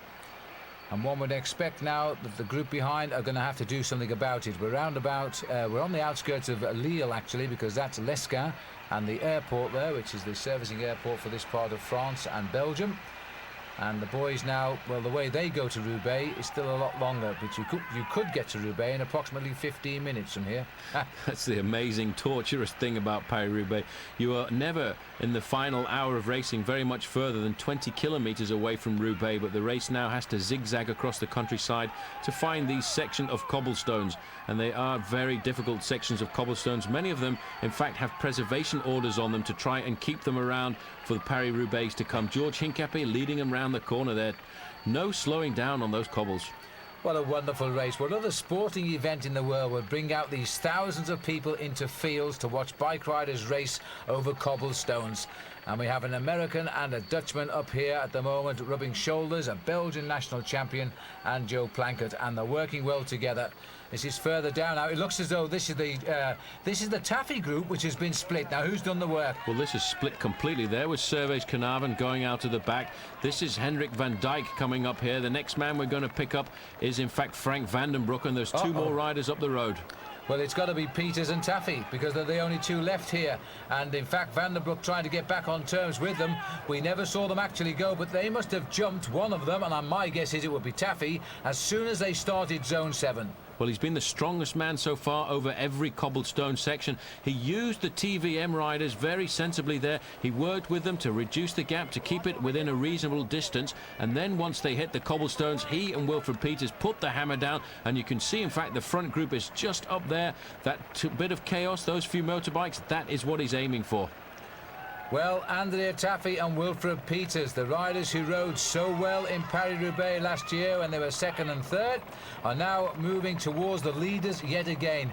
These two will not give up, and this could turn out to be to the advantage of Taffy. He punctures and drops the back group, picks up Peters and goes back to the front group, and it all works out hunky-dory. Well, you have to have some good luck, but that's a good ride. Look at that Van den Broek. I've said he wasn't very good on the cobblestones, but he accelerated over the last 500 metres there and closed the gap to the two Mapei riders. And let's not forget, last year he was their teammate. He knows them very well, but he's got to close it down now, because once they open up the gas, if he's not on the wheel, he'll be left again in no man's land. Well, what a great bike rider Van den Broek is. And he's going to get back to them, that's for sure. So there's three riders going forward to the four front runners. And the way they're going to bridge the gap. The sun has come out full power now. A most pleasant afternoon if you're not riding Paris Roubaix. And they're joining. Peters has checked him out. There are the yellow bikes. Once you see the yellow bikes, those are the neutral service bikes in Paris Roubaix, because of the nature of the race and because of the fact that very often the cars cannot keep up with the riders. They use neutral service motorbikes to take spare wheels, and once you see those, you know you're coming up to a group. The three chasers now have got the four leaders as we come now into the town of Eneverland. This is a cobblestone section, but it's not really cobblestones. It's more like a supermarket forecourt compared to what they've come over so far. Well, they're moving too, as you can see, with Leon Van Bon and Plankett feeling he might have a result here to take back to the family, because time's running out for the rest. But there is the pursuit, and in front are the rabbits, and it's going to be 7, Paul. It's going to be 7. You can see what a man. I have to say, I've known Frank Van den Broek for a very long time, because I actually raced with his uncle Jean-Luc on the Narrated team many years ago. And Frank, as a kid, used to come out and look at us in envy as we went off on our big training rides. And he certainly has matured into an excellent bike rider. He's had a lot of problems, though, with his knee, because his knee was actually broken as a child because he was watching the 24 Hours of Ypres, a 24-hour motorcar rally, and one of the cars went off the course and hit him and broke his leg. And that has caused him serious problems over the last few years, and a lot of people think that although he's got great class, he is a fragile rider. Well, I hope you're not going to tell me he's riding this on one leg, because this guy is pretty hot. And he's now got to the front of these two Mapei boys. Here comes the message from Mr. Lefebvre. On board goes the food, and Andrea Taffy and Wilfred Peters are now back at the head of this race. Peters taking longer than Taffy, of course. So it looks as though he's recovered from the puncture. George Hincapie there just trying to accelerate a little as the junction is about to be made, but he can see that he's not going anywhere. And this is the chaos when two groups come back together. Everybody goes back to the car to get some drinks, to get something to eat. Joe Plankart doing likewise here with Frank Van den Broek's uncle Jean-Luc in the car there. Yeah, they're not really the best of friends either, Frank and Jean-Luc anymore, which is a great shame. But Taffy has just come on and he's off again. Is there no holding this man? Clever move. He was the first one to take a bottle at the back of the group there. As soon as he joined the group, he went to the team car, took his bottle, and knew there'd be some chaos. Wilfred Peters was on his wheel. Peters now has let the gap go, and he's forcing Joe Plankart to come across and close down the gap. But that was a good move by Taffy, but I think it's going to come back together. But Taffy just will not stop trying here. The sun is high in the sky, and the champion of Italy is trying again to break up this lead group. And this time, of course, he has two men back there now in the form of teammates. Peters has come up to join Tom Steels.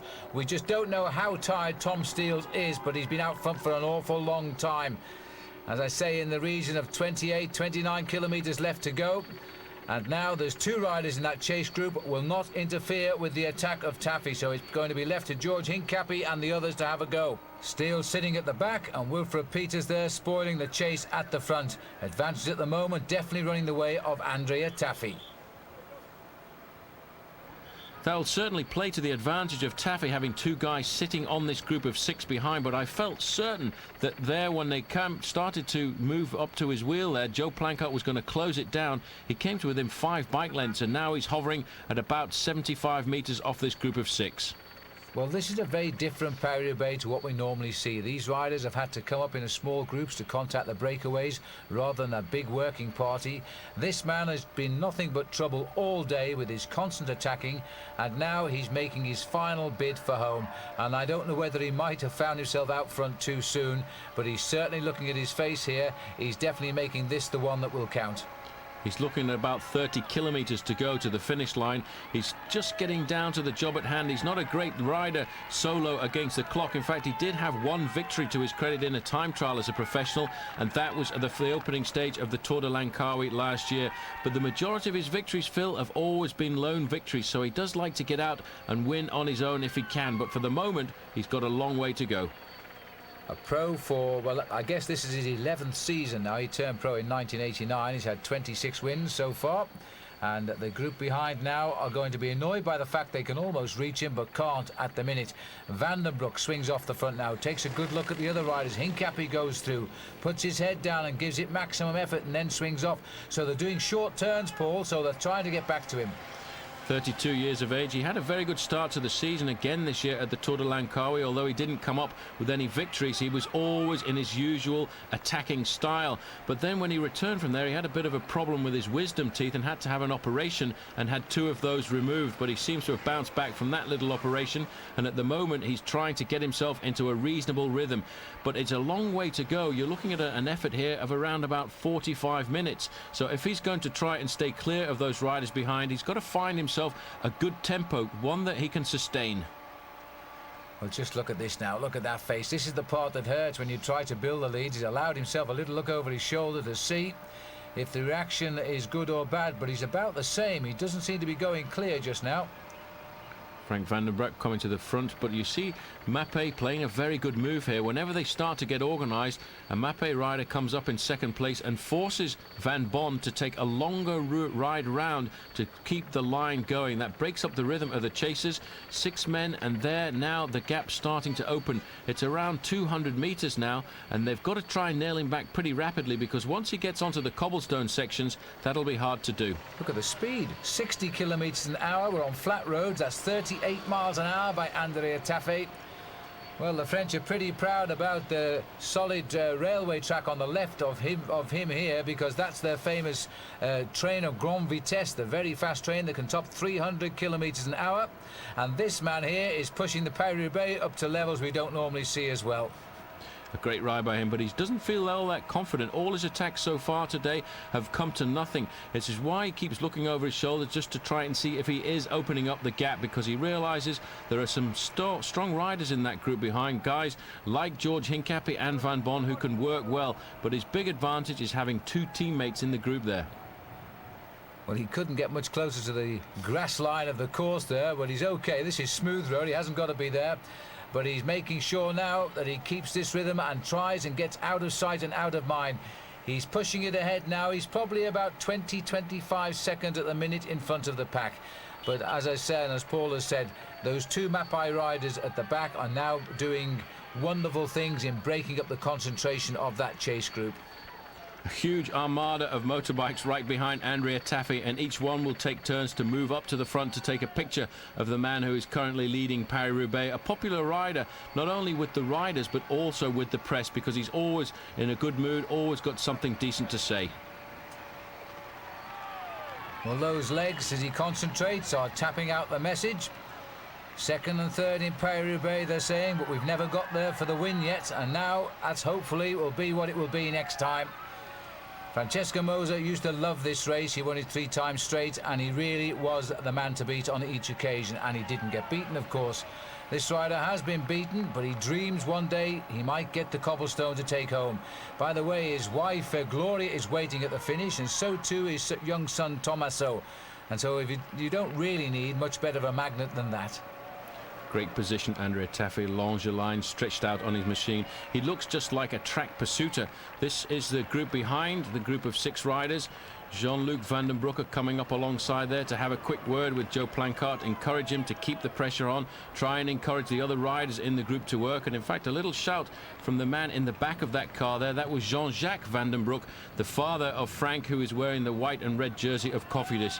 Difficult situation for him to be in because he's a mechanic for the Lotto team, and yet his son rides for a different squad. Yes, family ties, always a bit of a problem, but anyway, Frank Van den Broek is having a great Paris-Roubaix today, and so too is George Hincapie. He's saying to the guys, come on, let's start working and keep working. It's no good pointing at the two Mappe boys because they're not going to help anybody. There we are, 30 kilometers still to go.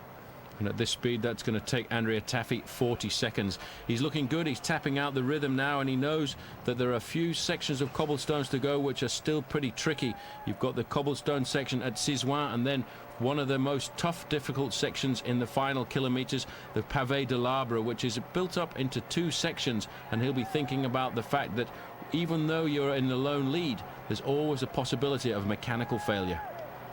Well, if he can stay clear till the L'Arbre stretch, then he'll know he can pick up the victory if he's got a lead of around about 45 seconds at that point. Crowd here, standing on every corner. And Taffy, well known in this part of France. Just like André Schmil is now, he's become a naturalised Belgian, but he used to live in Roubaix. And now you can see the earpiece there. I've always wondered about the earpieces. For my money, they shouldn't be allowed, because riders should get on with the racing and shouldn't have to be guided by their director sportif. It takes a lot of fun out of it, but even so, I would be rather annoyed if the director sportif was telling me to go faster and I was feeling a bit tired. There's advantages and disadvantages, but it is the sign of the modern era of professional cycling. And the fact is, it is so important for teams and sponsors to win events that they want to make sure that the riders don't make any tactical errors out on the course. That right-hand corner there, taking the riders now into the town of Sisouin. And once you go through there, it indicates that you've got 26 kilometers left to go to the finish, and a very long section of cobblestones here. In fact, reminds me of the year when André Schmil won the event, because Johan Museeuw made an incredible chase back to almost catch André Schmil and got to within 20 or 30 bike lengths of the big racing Russian as he was at the time, and then just died, and he wasn't able to go on any further and finish second at the end of the day. Well, this 97th edition of this wonderful Queen of the Classic Races is turning out to be an absolute stormer today. The big names are here. There's a real chance now. America is going to have a wonderful finish to this event. Although Taffy at the moment spoiling it for everybody else, but you can't deny him his place at the front. Everything has been against him. He's recovered from that puncture and he went straight away. He didn't even blink an eyelid. As soon as he caught the leaders, he attacked. Wilfred Peters there just jumping over one of the directional islands. That was a pretty cool piece of riding by him. But at the front, the man who is really stamping his authority on this race at the moment, riding a Colnago machine, is Andrea Taffy. And I have to say, throughout the developments in cycling, Colnago has always refused to make any adaptations to his machine. He's always felt that Paris-Roubaix could be ridden on a standard bike, and he's never once opted for the pneumatic front forks. Well, it'd be worth turning pro for Mappe just to get one of those bikes, actually. I've always wanted to ride one. But you notice there, Paul, hardly any mud on his seat tubes at all today, so it's not been a very dirty Paris-Roubaix.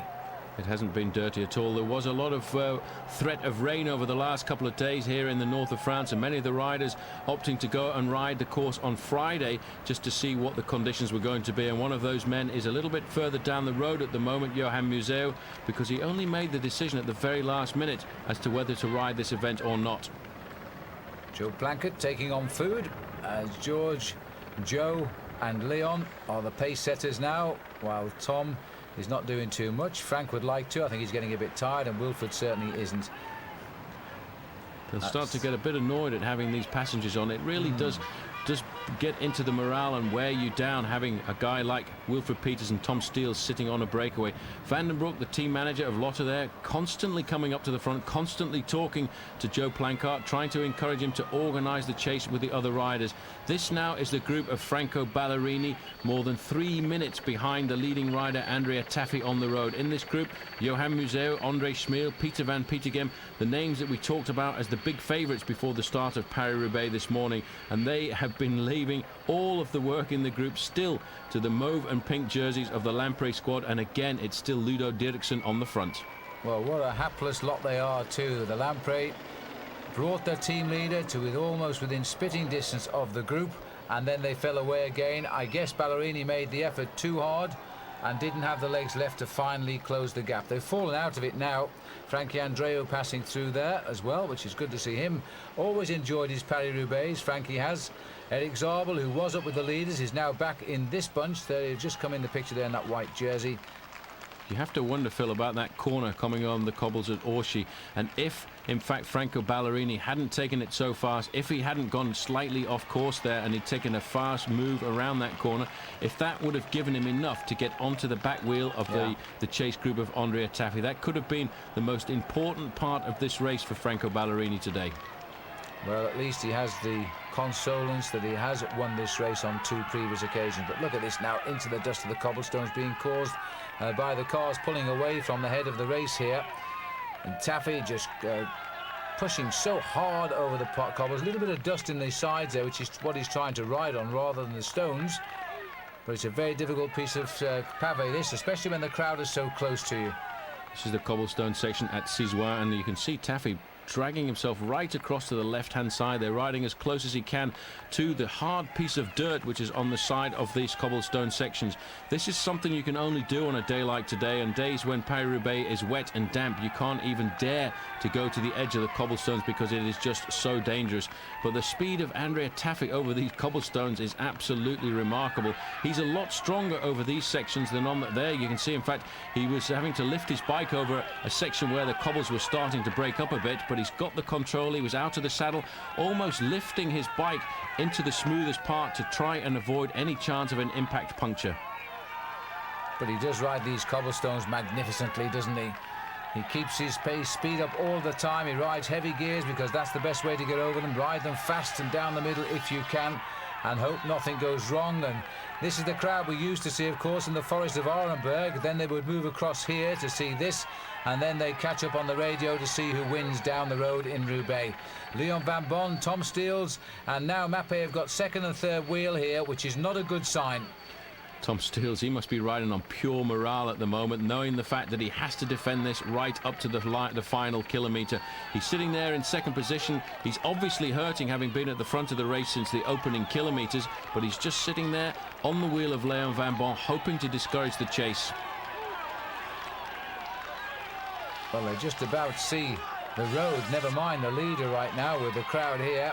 So Steels is just sitting in behind Van Bon, knowing that his team captain, the champion of Italy, is gaining second by second over the group. It's not a winning margin by any means yet, but it's going out towards 1 minute now. Taffy back on the next section of cobbles. That section at Cizois has a little break in the middle with some tarmac. Then you take a right-hand turn and drop back down towards the main road again. This is a very difficult section. Switching across there, he's trying to keep himself in the middle because you can see the crowd getting right into the edge of the road there. These people, as you've said, will be watching the TV and rushing outside to see Paris-Roubaix come past their front door. That's the end of the section of cobblestones number 4. And that was Cizois. Just a little bit further up the road here, he will reach the main road, the tarmac road, with a left-hand turn, which will take him on to the next section at Bourguel. Now, there's a bit of acceleration at the front here now, because again, they've caught Frankie Vandenbroek in trouble at the back, as they now try to shut it down at the front. But it's Leon Van Bon this time. He's tagged on to by Tom Steels. Peters also dashing up on the left of our picture, and Plankett trying to get his wheel. So it looks as though Van Bon trying something here now on zone number 4. But the two Mappé boys are very, very strong. Very alert, always in the action. They know just exactly what their job is. As soon as they see an acceleration, they're up into second and third position. I have to say, though, number 81, Frank Vandenbroek at the back, looking in difficulty. Every time there's an acceleration over these cobblestones now, he seems to be dropping off 4 or 5 lengths. Let's not forget, he's probably the lightest rider in this group. I feel much more of a climber than a rider for these cobblestone classics like the Tour of Flanders and Paris-Roubaix, but he's riding this with sheer courage and determination. Well, good for him as he continues on in the hope. As we look at low angle now on the nice bronze legs of Andrea Tafi, who set himself a long way to the finish to win this race. Not many riders have ridden away like this to victory in Paris-Roubaix, and he hasn't done it yet either. Although one is getting the feeling this is beginning to look like the winning move, because with the 2 guards in that chase group, he's going to feel pretty confident. I don't contemplate, Paul, that we'll get a Mappy 1, 2, 3 again, because the first time it happened when Museo won, followed by Bortolami and then Andrea Tafi, I remember saying at the time, you'll probably never see this again in the history of the race. Now, of course, it happened again last year, and there is a possibility with those two riders in the chase group it could happen again now. Certainly could. It's really amazing that Mappé have made this race their very own. They get so motivated, but they have the riders who love this race in the squad. Men like Johan Museo, men like Tafi, previously men like Ballerini, who lived for this one race. You have to be a special rider to get psyched up for Paris-Roubaix. You have to love the race because it is a race of legends. It's an old-fashioned race. It's a race where men still have to be men. You're going to have bad luck thrown at you throughout the day, and you have to not just give up. You have to bounce back. Andrea Tafi went through that situation just a couple of sections of cobblestones ago. Riding on the crest of a wave, he looked as if everything was going right, and a flat tyre at a bad time, and he had to drag himself back into the race. And that's exactly what this race is all about, Paris-Roubaix. You spend the couple of hours after the race in the showers and listen to the stories, and everybody has a story of bad luck. Patrick Lefevre there getting as excited as Tafi and giving him the morale boost he needs for the last half hour or so of racing. Van den Broek does look a little bit tired now with that close-up on his face. He's suffering now, but he's still willing to go through, taking Hincapie with him. Hincapie looks really cool out there just now, and Leon van Bon goes through as well. And it looks as though Van den Broek quite prepared to do a longer stint on the front too. Van den Broek a lot more comfortable on the tarmac sections of this race here. Obviously, because he's quite light, he's having difficulty on the cobblestones. But as soon as it gets to a fast section of road, he's prepared to come to the front and work with the rest of the group. And in second position, you've got to see George Hincapie looking good. 3 minutes and 10 seconds. That is the gap back to the Franco Ballerini and Johan Museo group. I almost went cold when I read it because I thought he got 3 minutes 10 seconds out of the group he'd left. But Paul's absolutely right. That leapfrogs over the group behind. Circa 1¼ minutes is the gap now back to the group which he has left. That's still a lot. It's still a pretty big gap. When it looked initially as if he'd only opened up 100 meters, 120 meters, he didn't get his gap easily, but it is now starting to build. You can see the helicopter, just little dot there. That indicates where the chasing group of riders is, so they're still not completely out of sight and out of mind, and they will be dreaming of bringing themselves back up to Andrea Tafi. Well, this is the group that chases. Hincapie's turn on the back now. Two Mappés in the middle. Leon van Bon is having a great race too. He's such a plucky rider, little Leon. He's a good sprinter, a reasonable climber. He's had a bronze medal, don't forget, in the World Road Race Championships as well. But right now, the two Mappé boys must be feeling as though they're in a great position. Van den Broek, great position on this bike. He really tapping out an incredible rhythm there as we go back to the man at the front of the race, who is himself tapping out a pretty diabolic rhythm on his bicycle, just thinking about the dream that he has of riding into Roubaix wearing that tricolor as champion of Italy. Well, as the kilometres tick off, he must be feeling that a little bit more confident now. There's still a couple of zones still to go as over to his coffee's car goes Van den Broek for a word.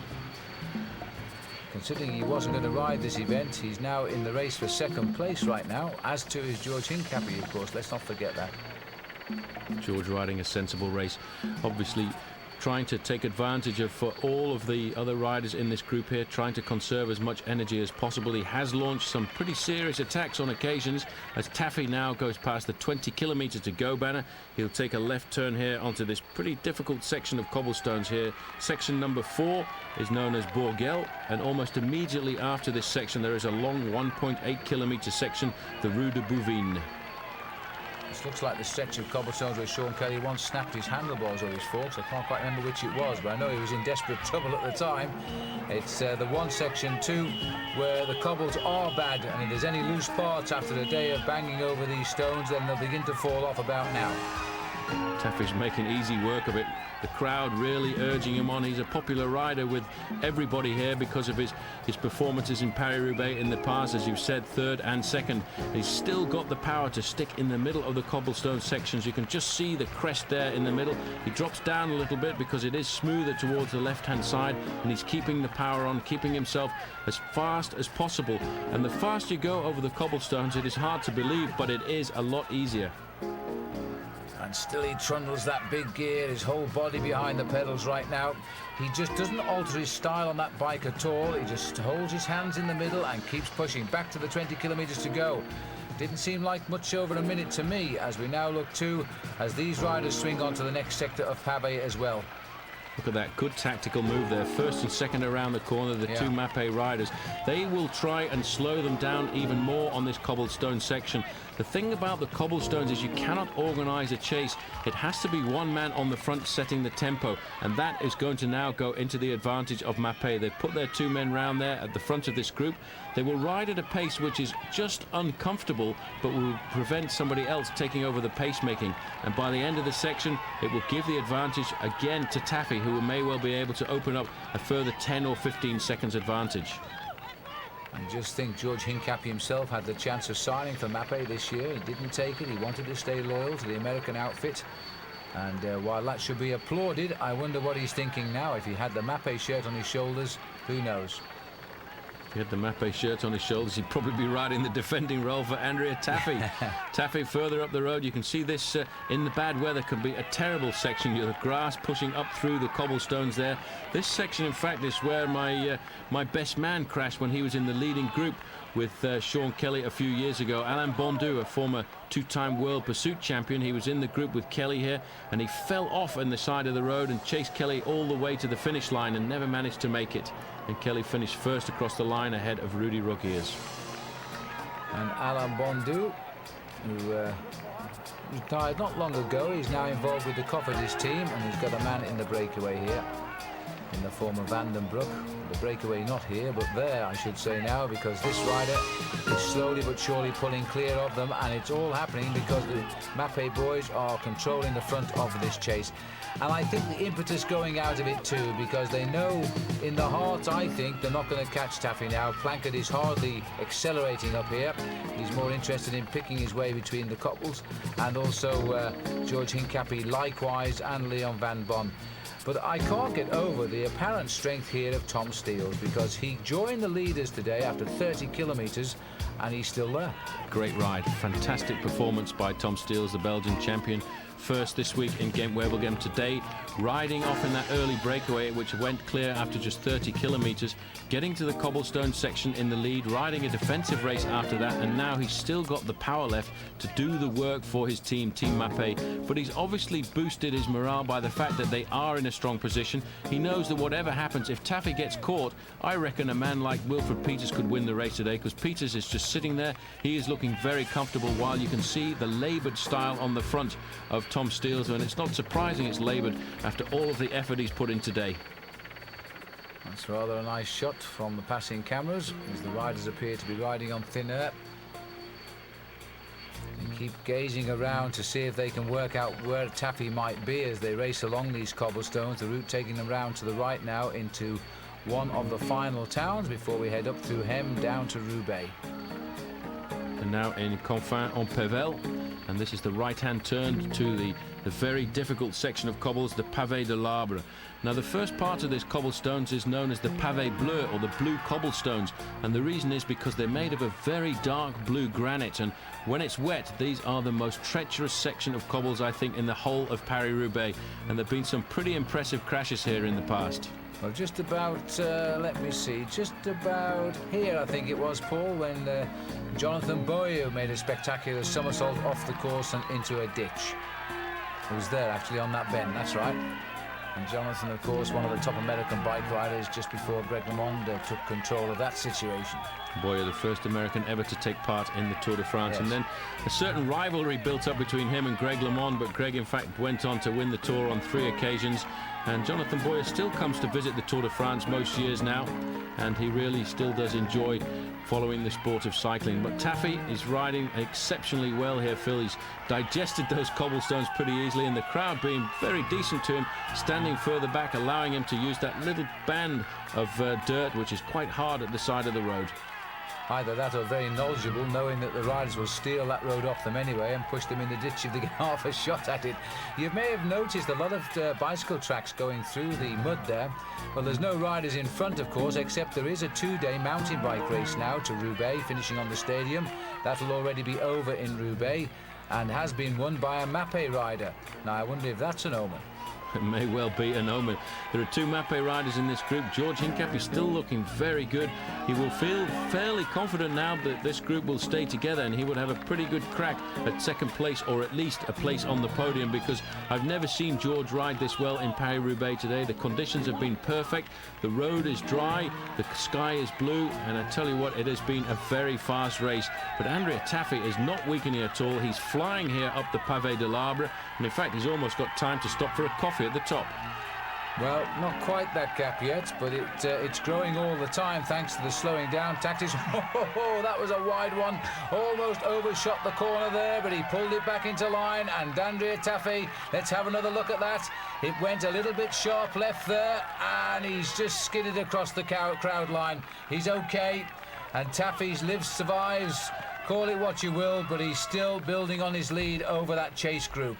Despite the fact that he's got an advantage of over a minute, 1:15 was the last time check we had, he's still taking all the risks on these corners, and that's the one thing that always amazed me about Paris-Roubaix, Phil.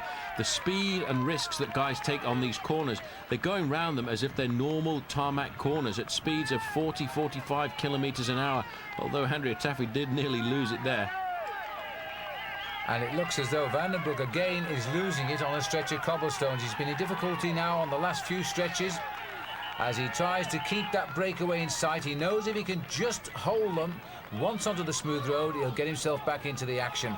And he's really fighting now to get himself a good finish at Roubaix. He's fighting now, digging deep into his courage, but he doesn't have the kind of power that you need to ride this section of cobblestones, the Pavé de l'Arbre. It's a long false flat up to the main road there before they turn right and left and take in another section of cobbles. But he won't give up. This young man from just down the road from here, in fact he only lives 25 kilometres away from Roubaix, is giving everything to try and stay in contact. He knows if he doesn't lose too much on the cobblestone section that he can always recuperate, and he seems to be able to ride back once we get onto the flatter surface tarmac roads. Well, he's going to fight all the way to Roubaix for obvious reasons then, but Leon Van Bon and George Hincapie, they have never faltered in this chase. They both look very strong. There's the Café de l'Arbre as the leader goes by. These people are going to watch this race go by, and then they'll be watching in the coffee shop there, having themselves a beer and seeing the finish in Roubaix. Massive crowd here today. Again, Taffy taking a wide berth around that corner. The speed is unbelievable. He doesn't want to slow down. He doesn't want to touch his brakes at all. Meanwhile, in the group of 5 behind, you can see they've left number 81, Frank Van den Broek, still suffering, grappling, trying to hang on to the slipstream of that group, trying to stay in contact, dreaming of staying with the group, because if he can stay with the group, he could surprise 1 or 2 riders when it comes to the sprint on the track, because the sprint on the velodrome in Roubaix is always a very difficult one to judge. He's coming back already, and we're not even at the end of the pavé, just about here, as Frankie gets himself back in contention with this breakaway. Most of the work being done by Leon Van Bon, but again Tom Steels has got himself to the front, and Ludo Peters, and all they do is slow it down. So Andrea Taffy really is going to have to shake their hands when he gets to the finish. They've done a good job for everything they could possibly do, in fact. Got the wind coming across the again. Italian flag. Well, the reason is there's a very strong wind coming across from the right-hand side there, and Van den Broek has nowhere at all to get any shelter. You see how compact the group is in front of him. Tom Steels there, hugging onto the wheel of George Hincapie, who's setting the pace, and very sensibly on the far side, Wilfred Peters. Peters realising that he's just got to sit back and save as much energy as possible, because these guys now have got to think about the possibility of a sprint on the velodrome, because nobody's going to see Andrea Taffy again as they go past the Café de l'Arbre. And look at that, just at the end of the first part of the cobblestones, Van den Broek is almost back on the wheel. And when he turns on that right corner, it'll be a headwind, so the leaders will probably sit up and he'll slip onto the back again. Well, if you make efforts like that, you deserve results. And this man has made the effort of the day so far, on the attack now since the forest itself, and never looking like losing his grip on it, even when he had that puncture and a fortuitous tyre change, well, back wheel change. And then not only did he get back to the leaders, but he carried up one of his strong men with him, Wilfred Peters. Incredible piece of riding. This is a tough section of cobblestones. At the end of this section of cobblestones a couple of years ago, that in fact Bernard Hinault, when he was riding in the jersey of the world champion, took a right-hand turn and fell off because he hit a dog. And in fact he hit the ground and bounced back up so quickly he hardly even lost 10 seconds, and he went on to win Paris Roubaix on that day. Now Andrea Taffy's back onto the tarmac section. He will get some relief now and be able to get back down to the obvious job of work of building up as big a lead as possible. He now has to make sure that he keeps full of energy, keeps plenty of food on board, and make sure that he doesn't have any kind of weakness towards the end of this race. And he's obviously dosed his effort very well. Patrick Lefevre coming up alongside here. The advantage a lot of the teams have nowadays as well, Phil, is they also, in these events, because they are covered live on television, have a TV set in the car as well, so it gives them a full scope of just exactly what is going on in the race. And a lot of times they know more about what's going on in the race than the actual referees do. Well, that's the size of cycling these days now. It's a multi sport as far as money input is concerned. As we slip back to the cafe, and the crowd a little bit less cheering now as they see the group going through, which will contain Ballerini and co.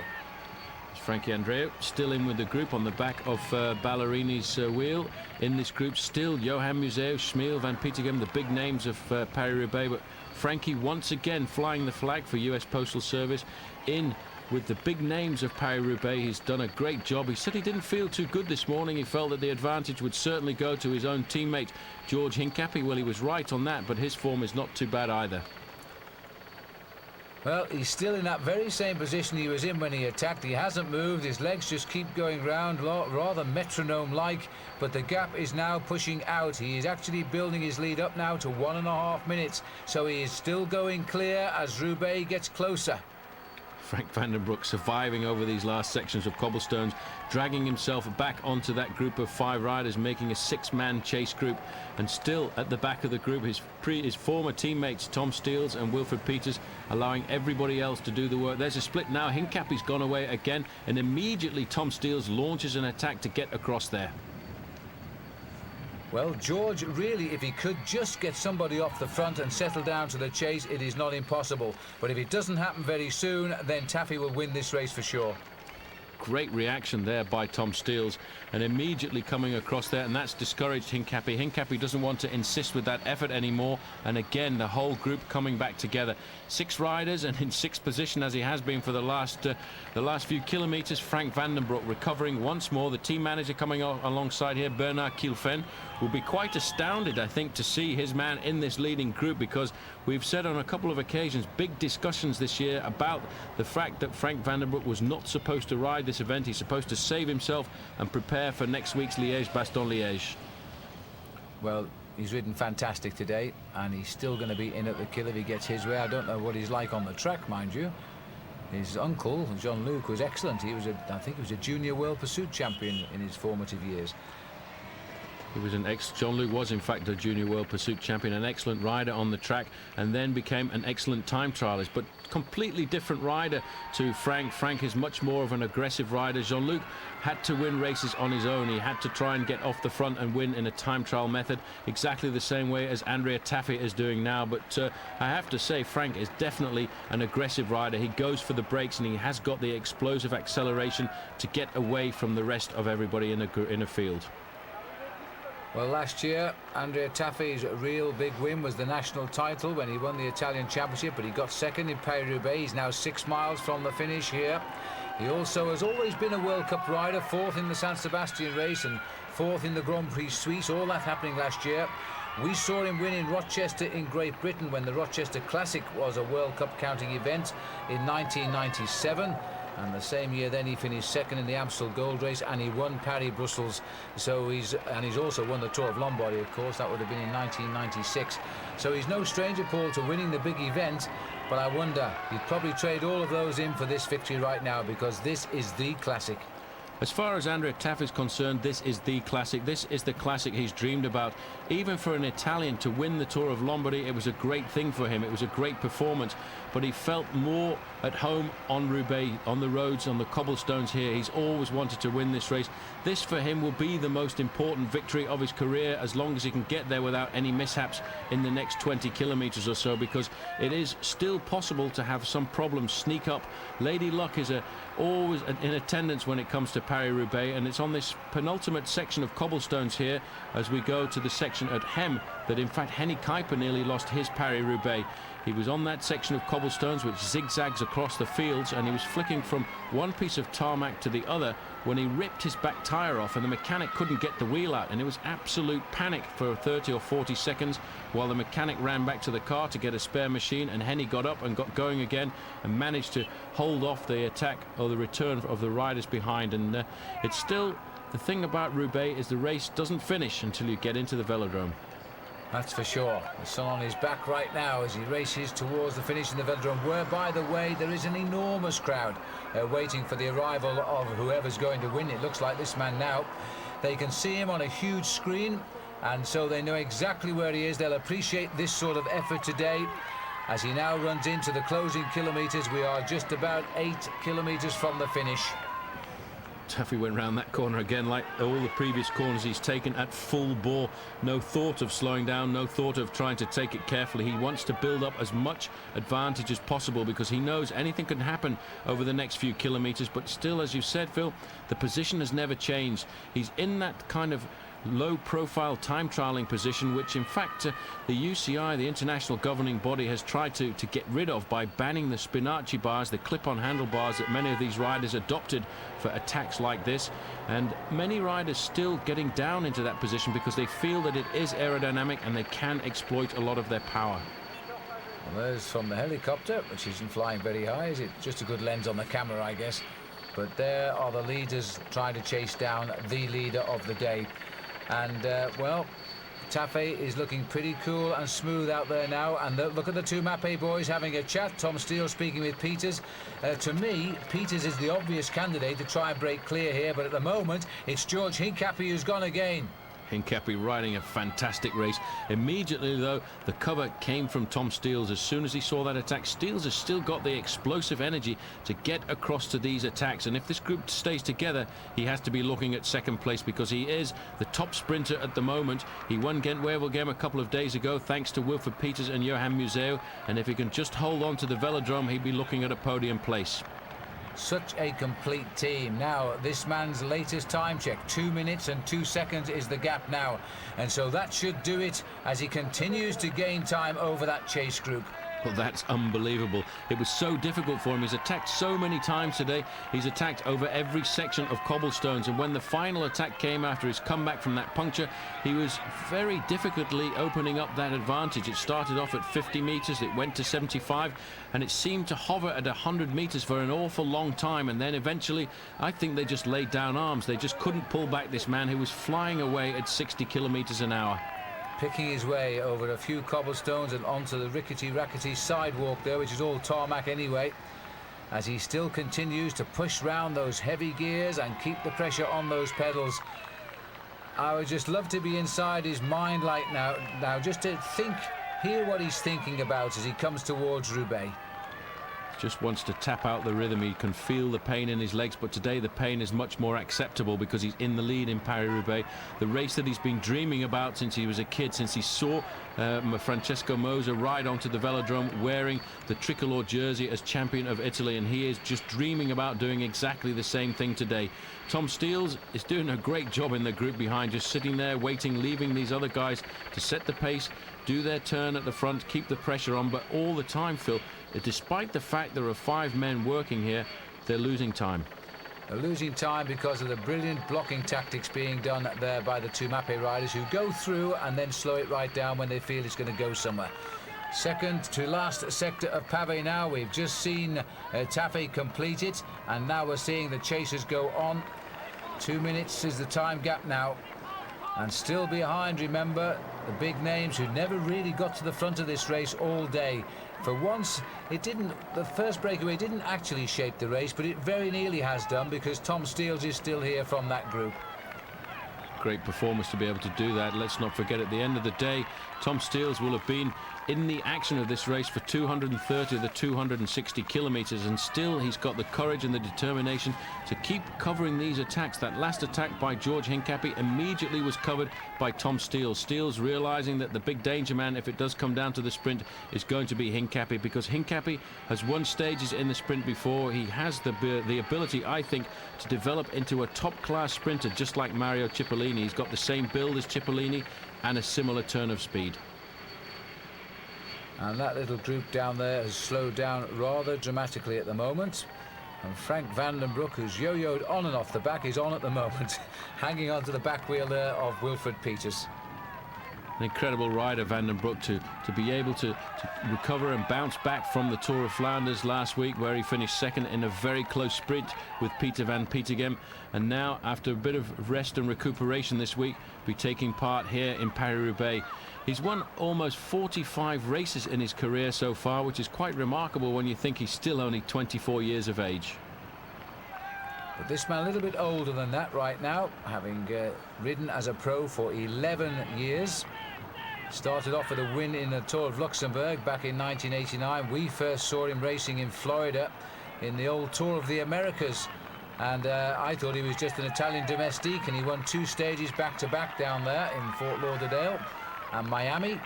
And, well, that was the first time we'd heard of him, and, of course, the rest, as they say, is history. He's now heading for his first ever victory in the biggest race in the world. Well, he started his career off as a domestique, but he's worked for some of the greatest champions of recent years. He's worked for Franco Ballerini, but I think more importantly, he's worked and raced alongside Johan Museeuw for many years, and he will have picked up a lot of tips, and he probably picked up the motivation for Paris-Roubaix from Johan Museeuw, who is, as far as I'm concerned, Mr. Classics of the late 80s and 90s, a title he took over from Sean Kelly, who was the king of the 80s, and that's why he's come up through the ranks slowly. He's always progressed from the first year he turned professional until right now, and he's now able to pick and choose which classics he wants to aim for, but this is the one that he's really aimed for over the last few years. Tom Steels does just enough to make a mess of everything there, then he swings off the front at 5 kilometres from the finish, at 3 miles to go for Andrea Taffy, about 8 or 9 minutes of racing, and that will see him over on the finishing line. Just one last drag as we go here through the town of Hem.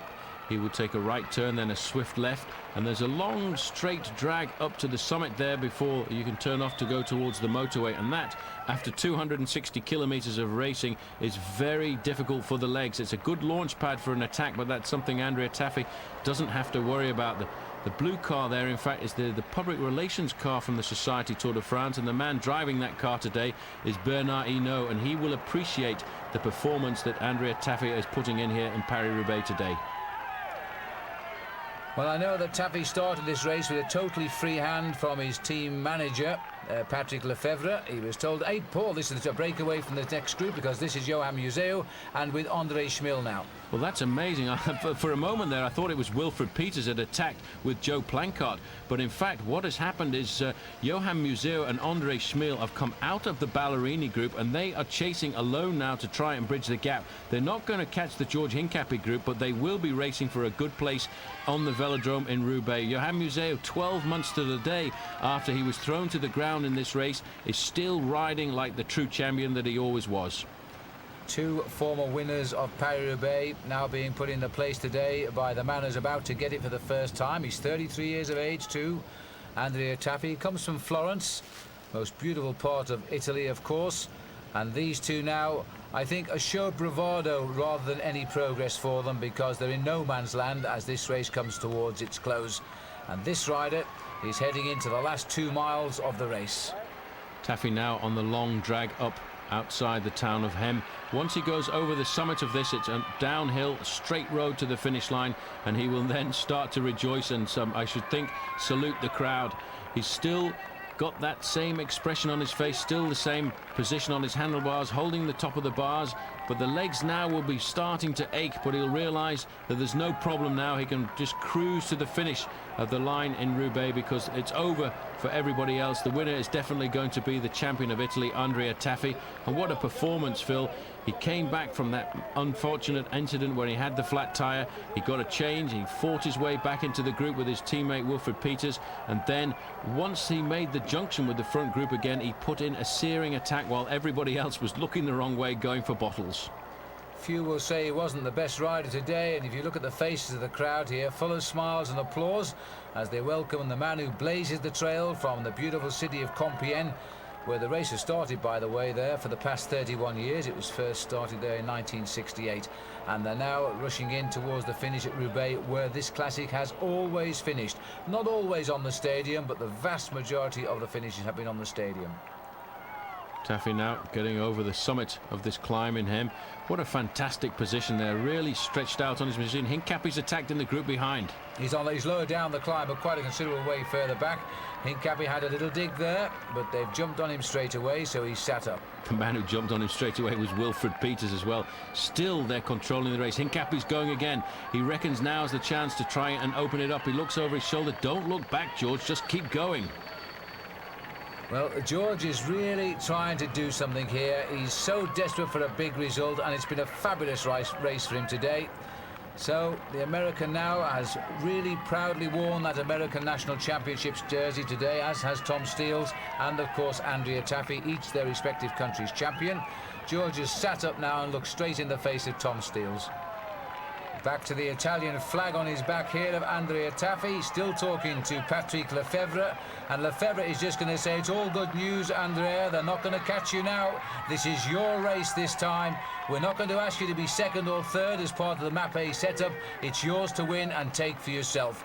And still George Hincapie further back has launched yet another attack, chased down immediately by Tom Steels, and Joe Plankett just following George's wheel there. I don't think there's much left in Joe's legs either right now. This rider, though, all the pain of the day will be washed away by a tremendous performance, as very shortly he will flick left into the central part of the road and take this race over the last small stretch of cobblestones and then onto the stadium at Roubaix. This is a wonderful feeling now for Andrea Taffy. A third and a second. It is now going to be a first as well, so he'll get the cobblestone to take home. As he moves on to the central reservation, let's join Paul Sherwen to talk him into the finish. Well, Phil, you can certainly hear the crowd now rising to the occasion, because Andrea Taffy is about to ride into this stadium and become the winner of the 97th Paris Roubaix. The crowd are on their feet because they realise this man has had a love affair with Paris Roubaix. He has dreamed about winning this race. He's been third, he's been second, he's always been present. But I spoke to him this morning. He said to me, it is a childhood dream, wearing the jersey of the champion of Italy, to ride into this stadium, just like my idol Francesco Moser did so many years ago. And in a few seconds' time, he's going to come around this corner, and he will be the man who will win the 97th Paris Roubaix. And what a win that's going to be. And absolutely right, Paul, and this cheer reserved for the champion of the day. It has to be the greatest arrival in world cycling, because the crowd are just shouting his name and chanting his name, Taffy, Taffy, as he goes around the stadium. And he has all of the time in the world to enjoy what will be, without doubt, his finest hour. 1 lap to go, and they won't be in the stadium before he comes round again, because they're still on that stretch of cobblestones outside the stadium. Andrea Taffy can wave to the crowd.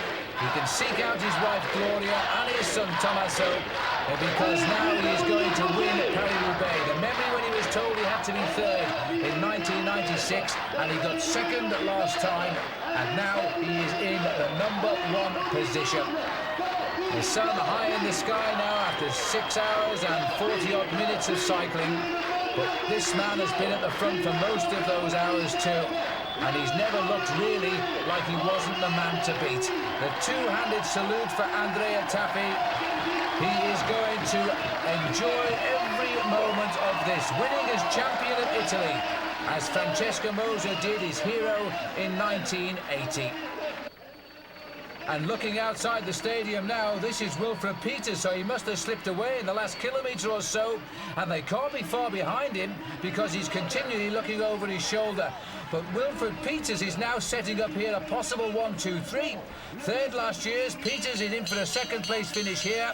If that happens, can Tom Steels take the third place? Because that would be absolutely amazing. It was Museo and Bortolami and Taffy back in 1996, and now this time around it could be the same again. The bell is ringing. 1 lap to go for Wilfred Peters, but the rest are not very far behind him. He keeps looking across the track at them. They're in the stadium. And there's also a little group of lap riders too. You'll probably catch those in a second if you do ignore them, because Wilfred Peters is riding on this track in second place right now. Taffy is watching this too from the centre.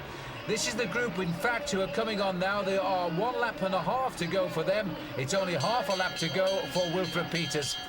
So Peters will allow them to go through, make sure, like all good professionals, they're not coming back at you. And so Mappe now have first and second. Can they make it 3 with Tom Steels? Steels, remember, has been away in this race for something like 230 kilometres. Surely that must have blunted his speed, and Hincapie's going to try and make it third for him. If he does, it'll be the best ever finish by an American rider, and there looks to be a lot of speed in those legs for George, but Hincapie is being outrun here by the man on the left of our picture. Tom Steels has done it. A 1-2-3 for Mappe again, and George Hincapie will have to do with fourth, but that in itself a superb ride by him, and it equals the performance of Greg LeMond. And behind is Joe Plankett and Leon van Bon, but in the end, just look at the speed there in the legs of this man. Well, a 1-2-3 for Mappe. I don't know where Tom Steels found the strength to do a ride like that. This man is the winner of the day, and the man who's got the best result for the United States for some years is now in the track centre, and he's talking now with Paul Sherwen. He should be pretty happy. George, this has been the best Paris-Roubaix you've put in over the years. You've been looking fantastic since the Tour of Flanders, fourth in Ghent-Wevelgem. You must be pretty pleased with the way you rode over the cobbles. Yeah, definitely. Had a great day, and you know, everybody was really looking at me today because I did well in Ghent-Wevelgem and I rode a strong race in Flanders. But like I said, today was a one-day race and anything can happen, and I'm just glad I didn't have any punctures and I had good legs. Is it a little bit special to ride a race like Paris-Roubaix wearing the jersey of national champion of the United States? Oh yeah, I mean, I've told you before that it means everything to me to wear this jersey over in Europe. And, you know, of course I'm going to try to get it again in June, but again, that's a one-day race also, but hopefully I'll have luck on my side there as well. It was difficult to do anything really against the Mappe squad because once again their strength was in numbers towards the end. Yeah, definitely. Those guys are amazing. You know, they're every race they're so strong, and it's good to have the utmost respect for them. And you know, they had players in the back too with Museu and a couple other guys. Anybody could have really done a good job there. And these are the showers that the riders look forward to for the last hour of racing, I would imagine. Inside there is Paul Sherwen again. This time he's managed to seek out the champion of Belgium, Tom Steels. Tom, it's a difficult race, Paris-Roubaix anyway, but today you were in the breakaway for 100 kilometers, and then still in the end you were third. Yeah, you have some of those days when you can't do anything, but yeah, I'm really glad. This is my first World Cup race this year, and I'm third, so now I know. I think that Paris-Roubaix is one of the races I can win, so for the future it gives a lot of confidence. Were you worried to be in the breakaway for such a long time and then have a group of riders come up behind you? Did you still think you could stay to the finish? No, I thought it would be difficult, but I said to myself, when they come back and there is a group coming back, don't stay in the front and try to go again in the breakaway. And yeah,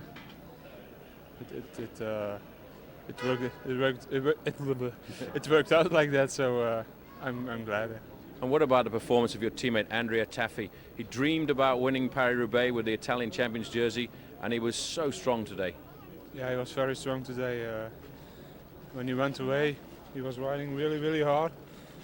And all the other riders tried to catch him, but after 10-15 kilometers, he just gave it up. So I think he was the strongest man in the race. And once again, Mappe 1-2-3. That's unbelievable. That's like a dream. So yeah, I think this is really unbelievable. Well done. Okay. Well, Frankie, you didn't want to talk to me before the start, but it turned out actually working out pretty well for you. For the team, yeah, it worked out good. I mean, team rode good. Got George and I took him that last part to keep him in position for the forest, and came out with that small group in front. And then once that group was there, the guys in the back like Schmiel and Museu and Zanini, and I was managed to stay in that group. They were just kind of watching each other, and it really seemed like they were just racing against Ballerini. Ballerini would attack, and these guys would go with them, and then they'd all sit up. They weren't going to let him do anything today. Are you satisfied with the performance by George, because he came onto the stadium in a great position, finishing fourth at the end of the day? The best performance ever by an American in Paris-Roubaix. Yeah, it's fantastic. I mean, he's riding super strong. You know, he probably could have made podium, but it's the way the sprint goes, and he's attacked a bunch at the end of the race. And you got to race the race to win it. You don't race the race to get third or, you know, to save yourself for the sprint. And so he rode a super race. Well, you played an important part in his positioning going into the Forest of Arenberg. It seems as if you two guys have a special relationship in this race. I don't know, it suits our abilities. So, yeah, I mean, I just keep him in the front, and then I was in that back group, so I was able to watch everything like there, and when the big guns would go, I'd just sit on, and I didn't have to do much work, and so that would screw up the back group too, so just for him to keep his gap. What's the general feeling in there of the performance of Andrea Taffy today? Well, I haven't heard anybody say anything, but I'm impressed. That guy comes through every time. He's amazing. Well, thanks a lot. Italian stallion. Well, Joe, that was a legendary Paris Roubaix, and you were up there at the front, and now you really know what this is race about, because you're becoming very consistent here. Yeah, it was a hard race, and I was not bad today. I was good. And after Wallers, I was always in the front. More the strongest man in the race, he won. Taffy. It's not possible to get Taffy to the group. I was watching the race on television. I saw so many times Andrea Taffy attacking, and I thought maybe he was doing too much, but he was super strong. He was super strong. It's unbelievable. He was in my group, and he had problems with his bike. And I think by myself, you don't see him again. Or after 10 kilometers, he come back, and he was direct attack. And me and Frank van den Broek and Hincapie and Van Bon, we riding full speed, but it's not possible to take him back. Well, one day, would you like to come back and win this race, because you've already finished second and you always seem to ride well in Paris Roubaix?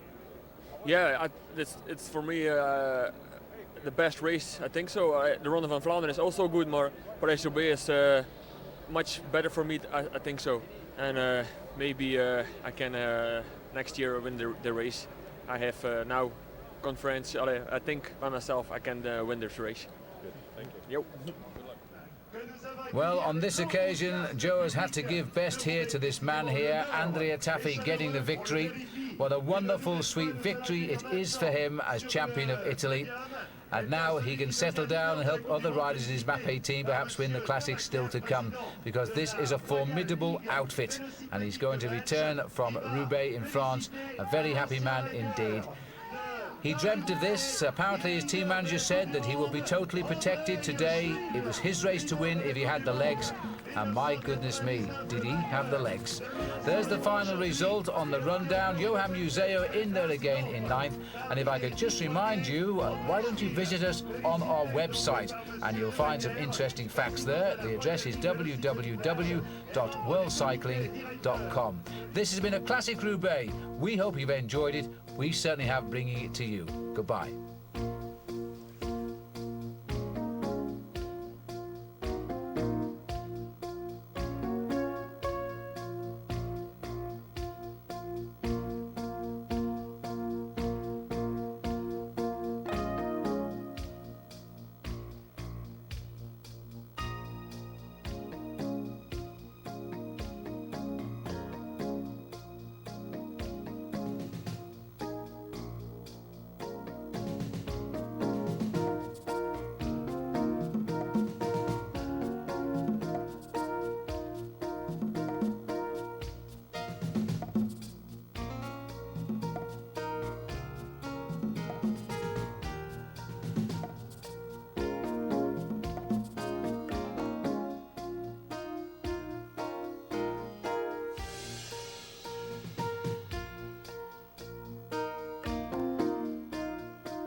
It is a beautiful day in the square here at Compiègne. It is the morning of Paris Roubaix, the 1909 edition.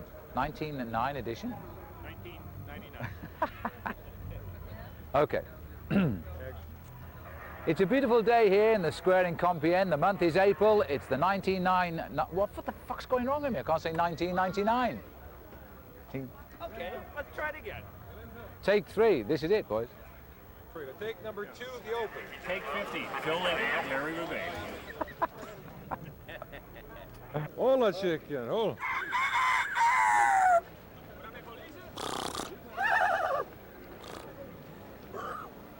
Non, le coq, allez.